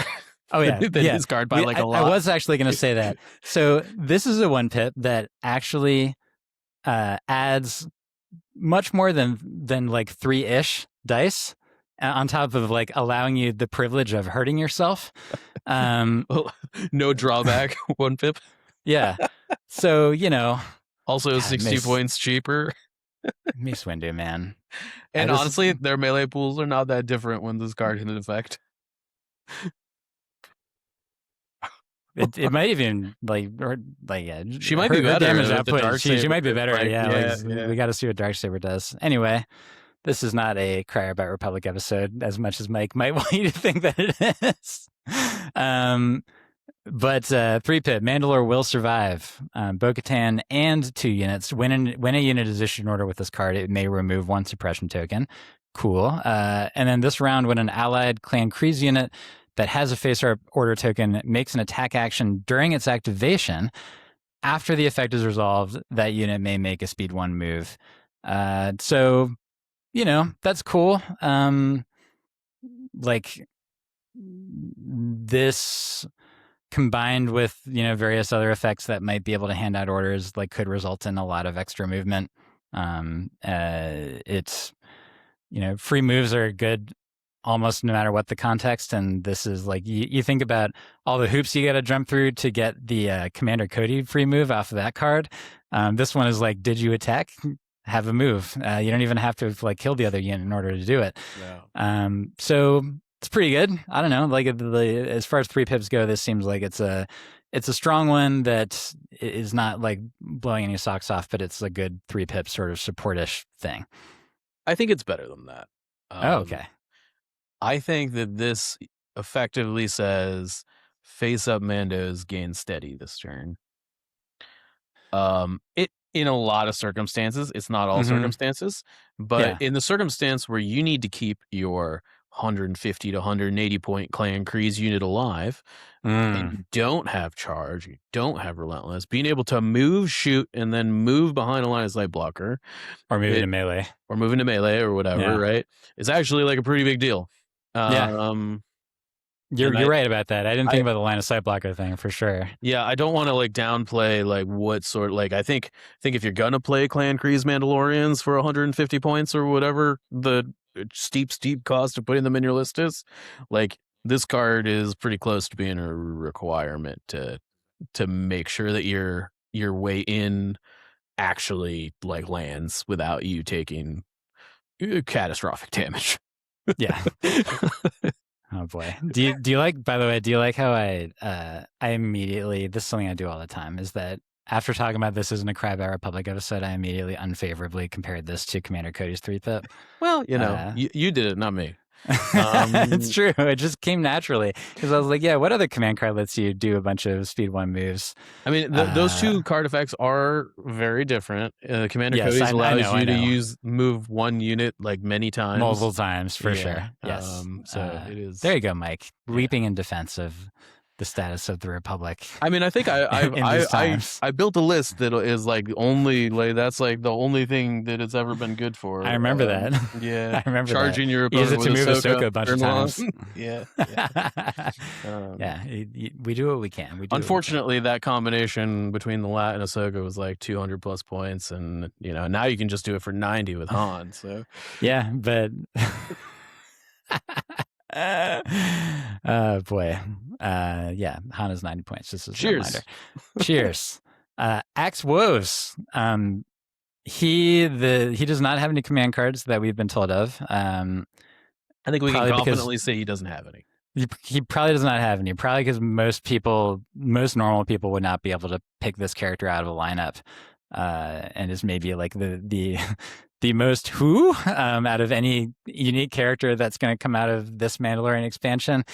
But this Axe is a guy that Mike and I have had our eyes on for a while as being, this is going to be the way to get some flamers involved in the Republic that's not attached to an ATRT. But we did find out what his slots are. Which is that, first of all, he's 90 points, and then he has 2 training, 1 comms, 2 gear, and 1 grenade. Now, I mentioned that flamethrower thing. We still don't know the nature of the Mando flamethrower. I feel like it's a decent enough assumption to say that it's probably an expendable gear slot that is for unique Mandalorians only, or that it may or may not provide arsenal of some kind during the attack. Last, we don't know. But the one additional thing that I'll say is that there has been some promo card silliness when it comes to Axe Woves, because we saw some promo cards come out where he was listed as having a 2 red, 2 black lethal vibro knife and pistol with lethal 1. Yeah, which is a significantly better melee weapon for a guy that has charge compared to what is the equivalent of a single NASP bombardier overrun attack, which is what he's featuring as of this moment. And so I guess that's where I land, Mike, is that, so this is a guy with speed 3 in charge, and he's got he's only 90 points for a pretty hard to kill unit, right? Like at baseline, he has like the Mando stuff of impervious and surge block and yada yada, and his dice don't degrade, but also his dice are not all that great in the first place as far as his mainline weapon goes. And aside from a possible flamethrower, I don't see of any way that, and also aside from whatever Mandalorians Are Stronger Together does, I don't see of a way to really boost that. So I guess the question is, how are you looking at Axe Woes right now, given what we know? Okay, so I played him the other day. We played him as 2 red, 2 black, lethal 1. Okay. I guess we were being optimistic. Yeah. He seemed pretty good with that profile. Now, with that profile, he seems pretty good. Yeah. Yeah. I agree. I don't think that the profile being different would have changed that game at all. Okay. I just used him to hunt some strike teams. He's speed 3 and he's got charge with very good defense.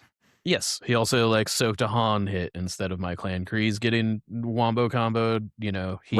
He soaked the Han hit instead, took 2 wounds, and we moved on with our life, right? Turns when you don't degrade from taking wounds, that's much better. I'm okay with Han attacking Axe. I think on the face of it, assuming that Mando Stronger Together does nothing, which it doesn't, I think he's probably a little expensive. However, I think that he's still a better rate than most other 90 to 100 point heroes in the game. For instance,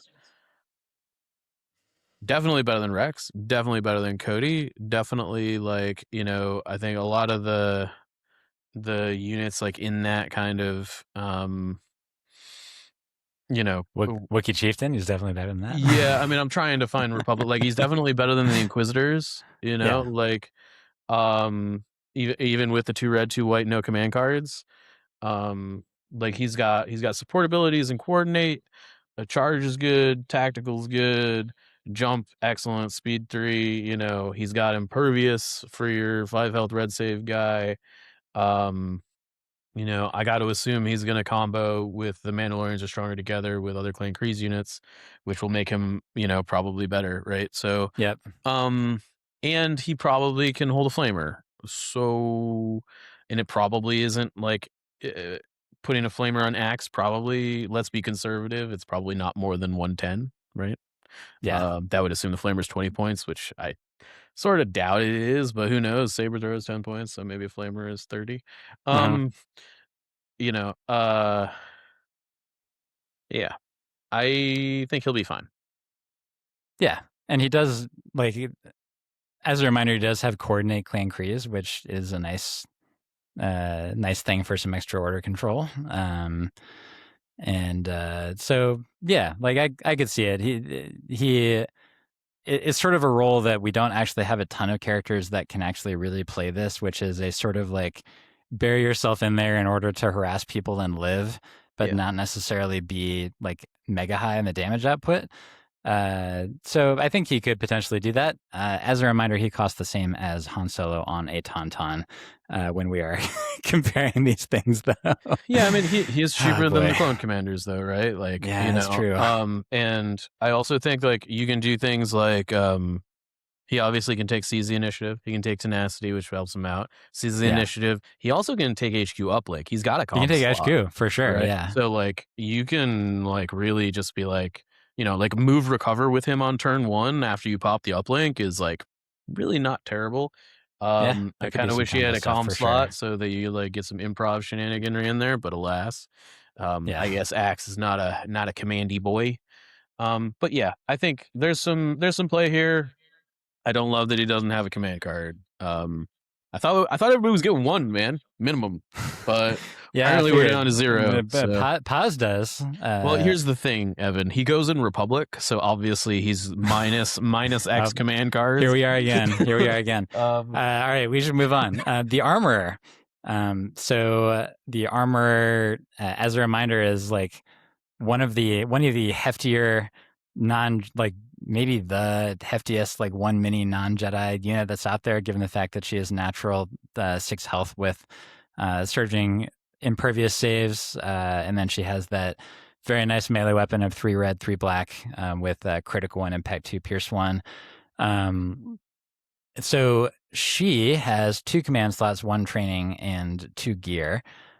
She comes in a natural 120 points. I'm also noticing for the first time, Mike, that there's like a little bit of like an art flourish that's different for these Mandalorian peeps under their point cost. Like the Axe and Bo-Katan have this like sort of tactical map thing, lines. and then Armor and Paz have like a bunch of flames because you know they're forging stuff with their hammers and tongs. That's kind of neat. It's a neat little art flourish thing. But let's just go ahead and get into the command cards. So 3 pip, we shape ourselves, the armor in 2 units, and this has a divulge during setup effect step. You choose 2 allied covert units. Looks like any unit as far as we can tell, and they both gain cash aim 1, or you can choose 2 units that get cash dodge 1. And then the additional effect is that when you actually use this as an order, it may make a recover action. So sort of like it's sort of like the Kalani 3 pip, not nearly as powerful an effect, but aside from that one, you get both the recover effect and the divulge effect.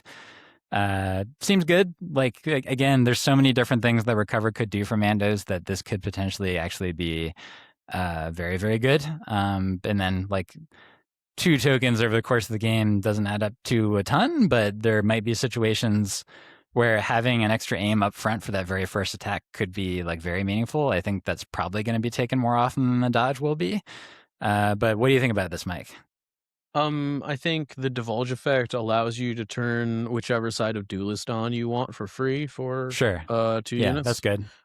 Which is good. Like it's, you know, and I think kind of go back to that, like the first aim or the first dodge token is like pretty important to doing, like if you need some like a tar pit unit on Vader, having a Mando 64-point core unit that just has a free dodge token, so you can just throw them into Vader and they've got the dodge and can just become immune melee pierce for a turn is big.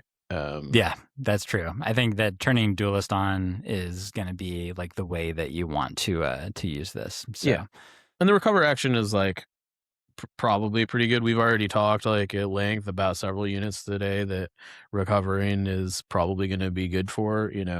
If you can somehow put the like Bo-Katan upgrade in a army that also has the armor, which again, we've got no idea because we haven't seen the Battle Force documents still. So, like hard to say. But if that's a thing, like that's pretty good. I don't know. And then this is also probably a good place to mention that the Scene to Stats mentions at least a little bit about what This Is the Way does. There's still many questions, but it is similar to what we kind of thought that it was, which is to say that it is described as that it allows nearby allied Children of the Watch units to make the listed action or actions when she is issued an order. And so my guess would be that it's possible that the number attached to the action either means you get to do it for that many units, or it could mean that you get to do it for all units at that range. No, it's probably that many units. It's that many units for sure. Yeah. As far as what the range is, like it could be 1, it could be 2.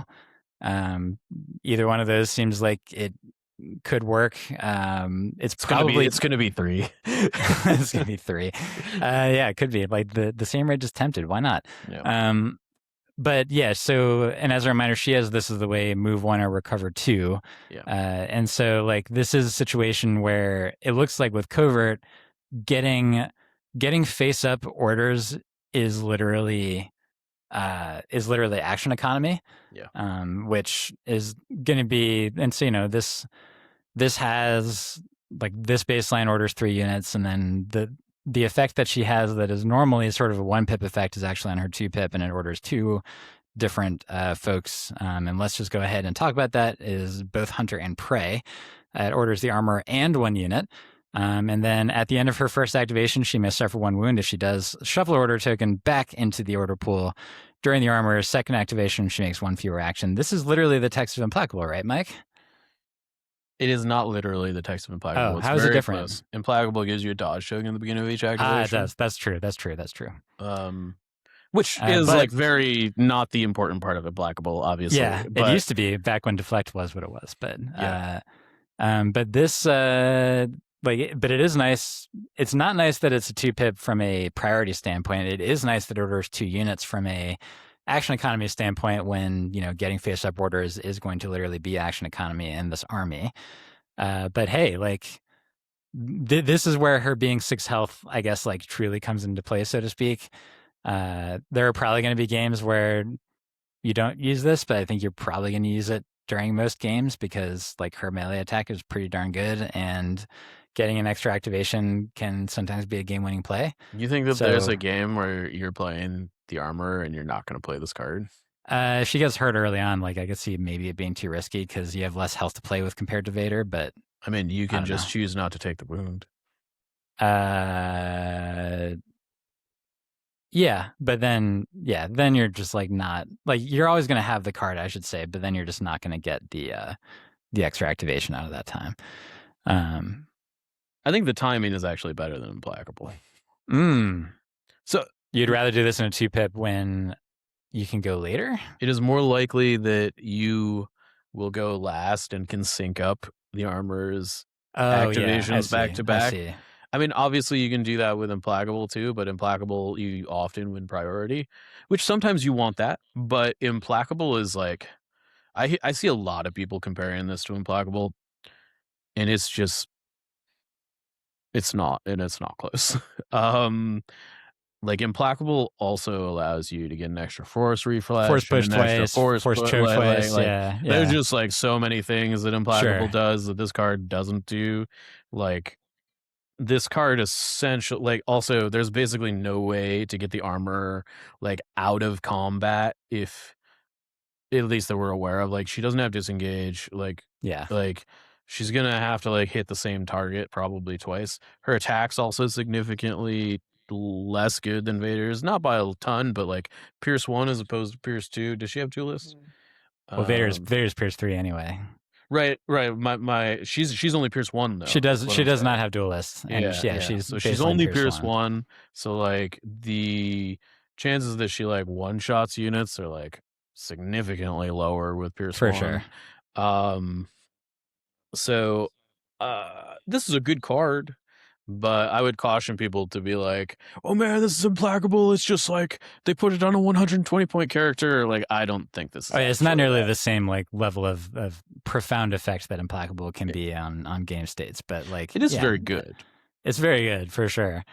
And so like now, so I feel like now we kind of like we probably generally know most of what at least the armor is going to do. And it doesn't seem like she really needs a lot of upgrade help in order to like do pretty good stuff. Like being able to just like get free move or recover economy on your army is good. And then the reliable 1 and aid is going to be relevant. She's a Courage 3 commander. She's tanky. She's got a very good melee attack. Like couple very good command cards. Like seems like a very good buy for 120 points. Basically, is what I would say. So it's like a good start, even though, as we said earlier, her personnel upgrade is also tempting in its own way. Which I should mention, I'm already going to correct myself in terms of like the choices of using that personnel upgrade, because I forgot that Paz Vizsla was a field commander, which does mean that you would be able to run a like Paz as the unit and then have armor in buried in some other units. So that would not actually be all that difficult. We also learned his slots and cost. Hold up, before we move on from the armor, I do want to point out something with her because I think it's very easy to miss. Sure.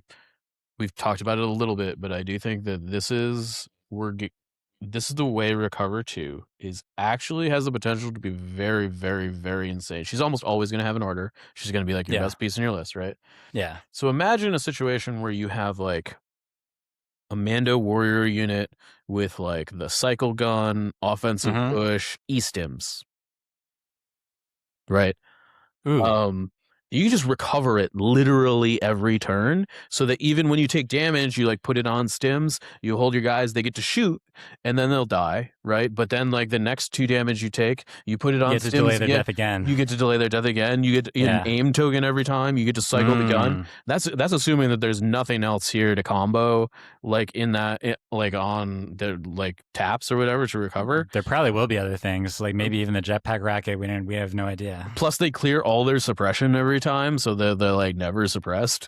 Like this is a very recover could be doing a lot. Recover if you're recovering 2 units, like literally every top of every activation, because you handed her an order, like you could do like if there's a unit you could put HQ uplink on it, like you can just literally like HQ it every turn, right? And maybe that unit also has this the way, and like because you uplinked it, like it is also handing out effects and stuff. This could be insanely powerful, and I did want to mention that before we moved on, because I think that's definitely worth remembering, and I think a big part of it is going to depend on to what extent these generic Mando upgrades have like tapping effects that are very powerful. But even if there's like nothing new, like just the example you gave of the cycle gun plus E-stims plus O-push, like that's a lot just like on its own. Maybe E-stims is overkill though, but like just like throwing it, like if you get to refresh offensive push 4 times over the course of the game, basically for free, that's worth 6 points. Like all of a sudden offensive push is like a lot better. And it's like it's an upgrade that normally isn't all that great, but then it becomes like pretty great when you just get to refresh all the time. So Paz Vizsla, he has 2 trainings and 2 gear slots. He comes in at a natural 105. And then, as a reminder, whereas the armor is very melee focused, this guy, he does have a 4-dice melee weapon with natural pierce 1, but his gun, interestingly enough, is the exact same. I guess it makes sense. It's just a little bit surprising that his gun is the exact same as his upgrade version of the gun. Yeah. And he does have a command card, which is a very interesting one. It's a relatively unique one, at least in this version of the game. And it is go, there are too many. This card is what made me realize that I literally had forgotten. Did he die in the show, Mike? I mean, I literally don't remember. I mean, I think, spoilers if you haven't seen Mando season 3, skip ahead. That was a long time ago. I think we're okay. I'm not sure that we actually see him hit the floor, but it is bare minimum implied. I would have to go back and watch it if we actually see him die. But he's getting mobbed by those shadow Mandalorians in the base on Mandalore, as the door is shutting and Bo-Katan and Mando are getting away. Right. Which is obviously what this is supposed to be. For what it's worth, Mike, Wikipedia, which is literally completely infallible, says that he did die. Yeah, I mean, we don't see him again after that shot. So yeah, exactly. I think, probably he's either that or a POW somewhere. Yeah, there you go. So, all right. So this one, it is permanent. And it may only be selected if Paz is within range 2 of 2 or more enemy units. And it is a 1 pip that only orders him. If Paz Vizsla changes his courage to null, and he gains 1 standby token. And he gains stationary, and his weapons gain versatile. Additionally, when Paz Vizsla spends a standby token, after the effect is resolved, he may suffer 1 wound. If he does, he gains 1 standby token. So, again, definitely a unique effect of sort of you can only it does give a permanent effect, although one wonders how often it's going to matter past the round when you play this that he continues to have stationary. It matters because when you decide to use this, Paz is not going to move for the rest of the game. And so that is a thing that, again, could end up mattering. I also think that getting the standby token back would be there for the rest of the game, but he wouldn't. Yeah. Keep going. He wouldn't gain the standby token more than the round that this is played on. That's the way that I would interpret this.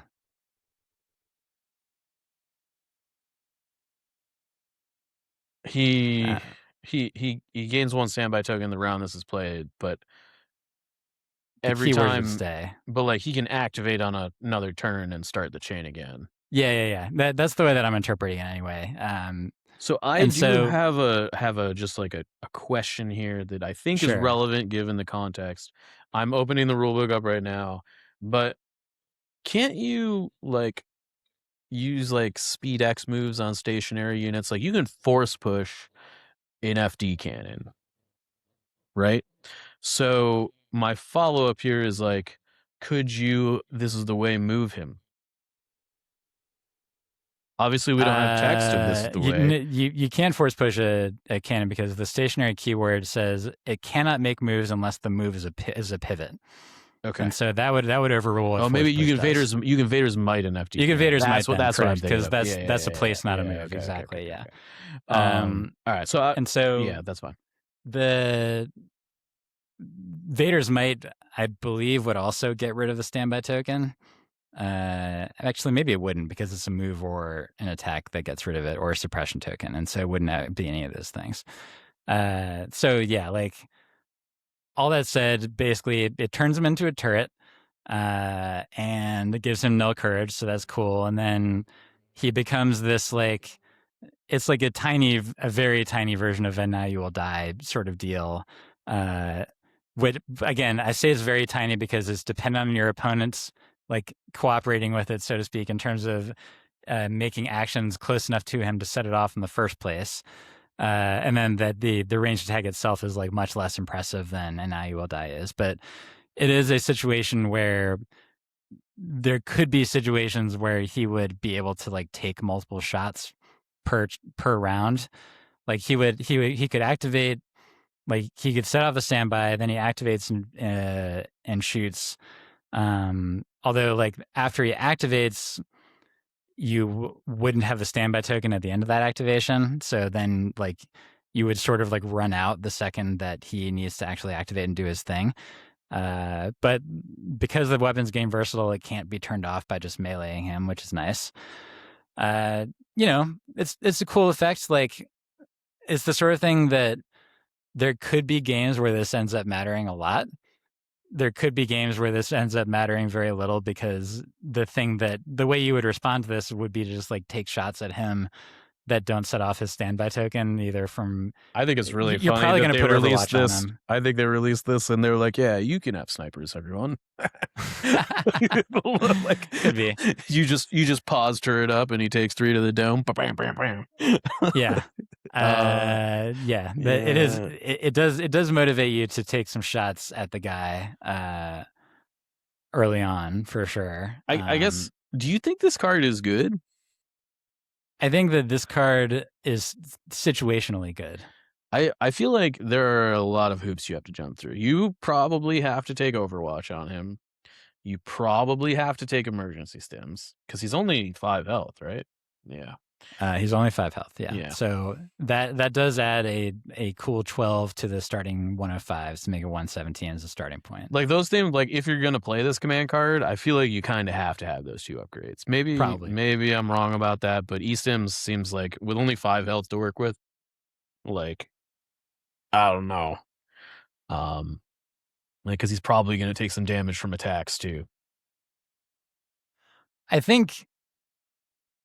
actually think that, so let's use this as an example, is that he's starting the turn in melee and then he plays this. Like, that would be pretty annoying, right? I mean, you still can only shoot because of the nature of standbys, the thing that triggered it. Yeah, but if it's a range 3, that should be a fair amount of things. If he's on a central POI. You can just withdraw, right? And then light him up. You could, although he could spend the standby token to move. Well, no, because if you withdraw twice, then he would have to hurt himself twice in order to like spend 2 standby tokens and do it over and over again. He can't move though. He's got stationary. Oh, he's got stationary. Never mind. Yeah, so you can. Sorry, I forgot about that. Yeah, you can withdraw to make him shootable, but he has null courage, so you can't shoot it off. So if you do withdraw, like you would allow him to shoot at you, and then after that, yes, you can light him up. But you would be hoping that, like either you're doing sniper shots at him to try to plink him from a distance and not set off his standby token, or B, that you're getting enough wounds on him that you're not doing like 1 damage at a time.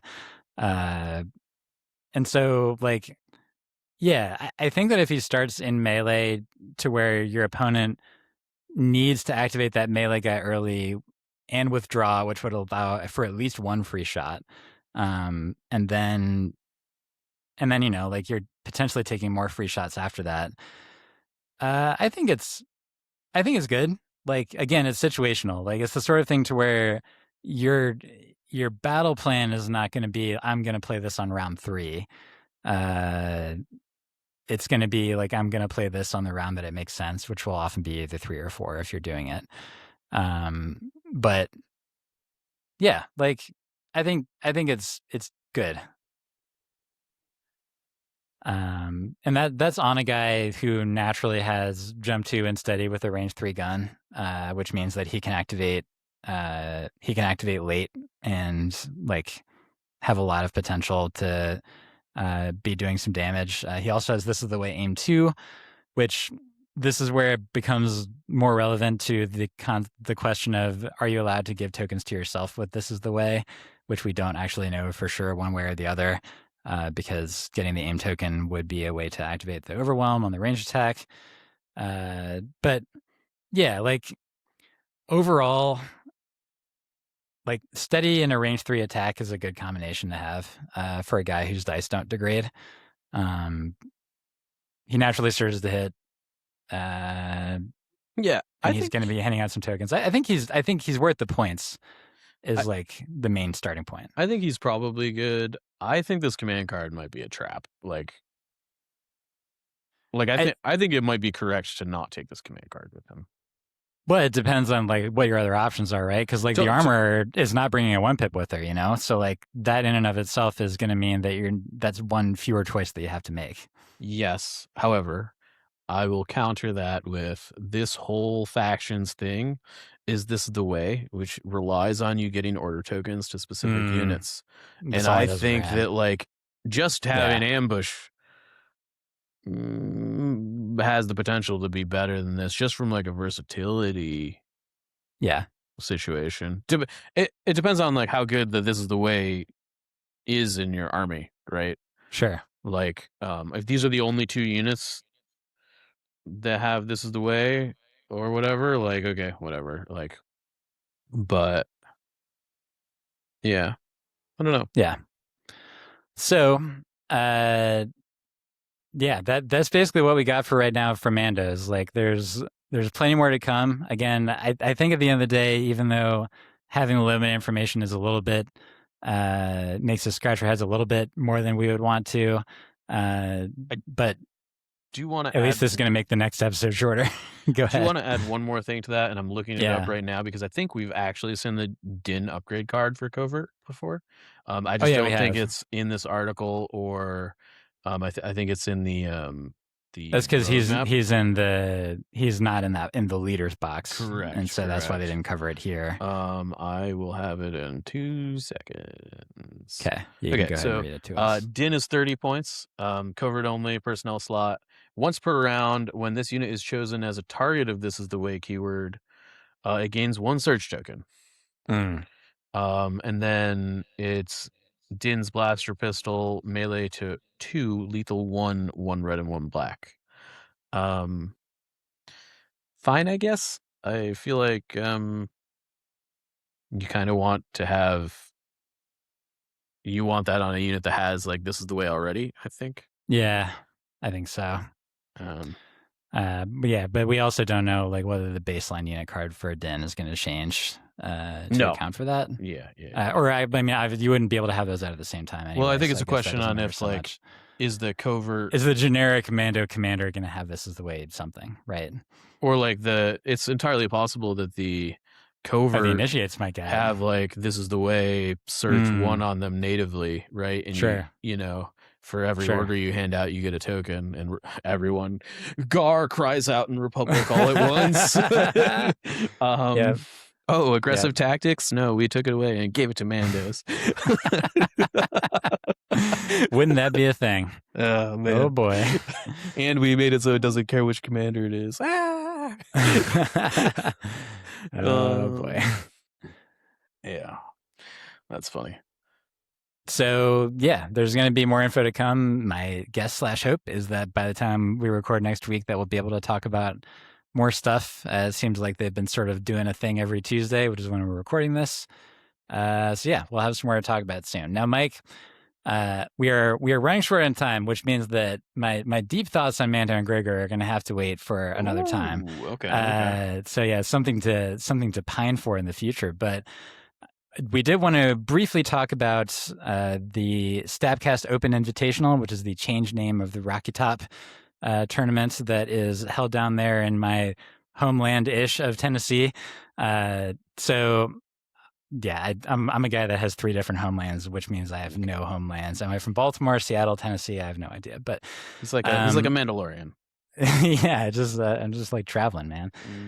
This one, it was won by Jordan/Luminous Gaming out of Florida with Luke Han, bunch of veterans. Sorry, Tan Luke, Tan Han, bunch of veterans, bunch of ATRTs. Tis the rebel stuff. And I do want to mention that Isaac Penley went 4-1. TFT's own Isaac Penley went 4-1 with a Krennic Thrawn Vader list. So with a bunch of scouts and strikes and 5 T-21 stormtroopers. So like, good performances from them with lists that, that Empire one was 14 activations. I should mention the Rebel one was 13, but actually 14. While we're keeping count, but I wanted to focus our time, Mike, on the fact that there were 5 mercenary lists played, or sorry, there were 6 mercenary lists played during this tournament. 4 of them were Shadow Collective. Those are the 4 that did not make the top 8. The 2 that did make the top 8, played by Travis Clark and Adam Savarino, were both Ohnaka Gang. Now, I am building Ohnaka Gang at this very moment. Those who are on the TFT Discord are aware of the fact that I'm building Ohnaka Gang, and those who have been paying attention to the heel turn that I've taken as far as like being a Legion character might understand why I am building Ohnaka Gang. It is partially for the content, partially for other reasons that we'll get into in the future. It's obviously just like a fun, casual battle force that's not going to win a lot, right? That is the thing that we said was, like, we didn't predict this, but like what we said was that even if this is just fun and casual, we're glad that it exists because it is cool. It is a cool concept, and I'm planning on doing a whole bunch of like pirate themey stuff for my army when it gets all painted up and stuff. But it's come to our attention, Mike, that Frenzied Gunner, and this is just the start of it. Like, again, we're gonna have to spend more time than what we have here to focus on all of this. But the one thing that I want to mention is that Frenzied Gunner is a keyword that does, as of right now, add up to 3 attack dice to each one of the attacks that the Wheelo tank does, and that is because of the way that it's worded, is that if you do a split fire Arsenal 2 attack with its front arc stuff, and then you do a Door Gunners, Frenzied Gunner triggers for each one of those attack die pools. Which means that what before was going to be 14, almost certainly, like usually unmodified attack dice, that then becomes 17. And then, you can multiply that by 4, and then you multiply that by the whole situation to where you have units that have 7 minis, each of which throw 2 attack die with Relentless when they're moving on POIs.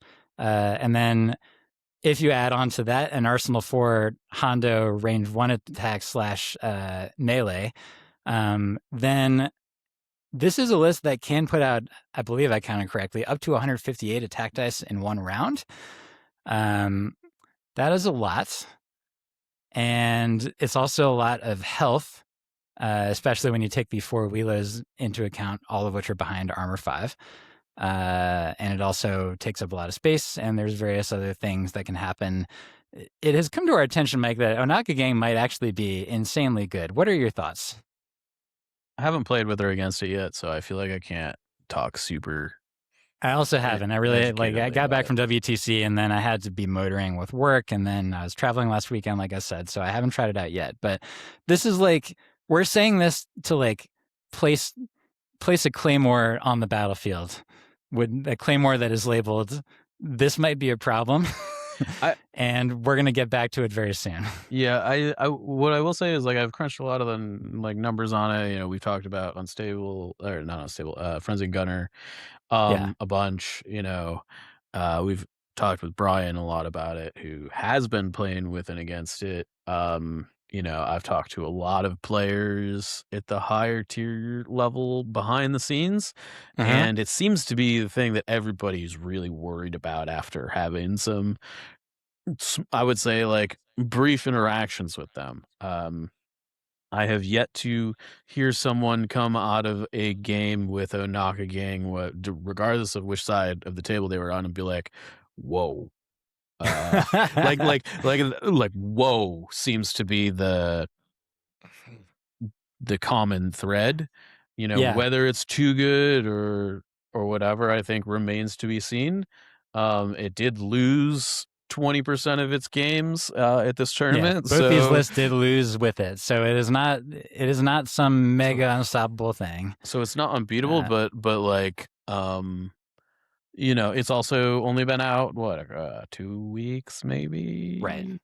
So, it's possible that like it's not even possible. It's almost certainly likely that like final form has not been reached and people have not figured out all the tricks and stuff like that, because there is a lot of weird stuff you can do with the combinations of keywords and effects that this list has access to between the command cards and the Battle Force abilities and stuff. Yeah, I agree. I will say that both of these lists, there's not that many ways to build an Ohnaka Gang, considering the fact that you literally have 4 units in the Battle Force. And granted, there's some stuff you can do with the main Weequay Pirate Squad to like with upgrade choices, but it is a army made of 4 different units, which means that there's literally 4 slots and there's 1 option per slot. But I will say, as sort of a teaser, again, not going to get into it more now, depending on how big next episode needs to be with Mando stuff, may or may not get into it then. But neither of these is the form that Brian has talked to us about, nor the form that I'm going to be trying first.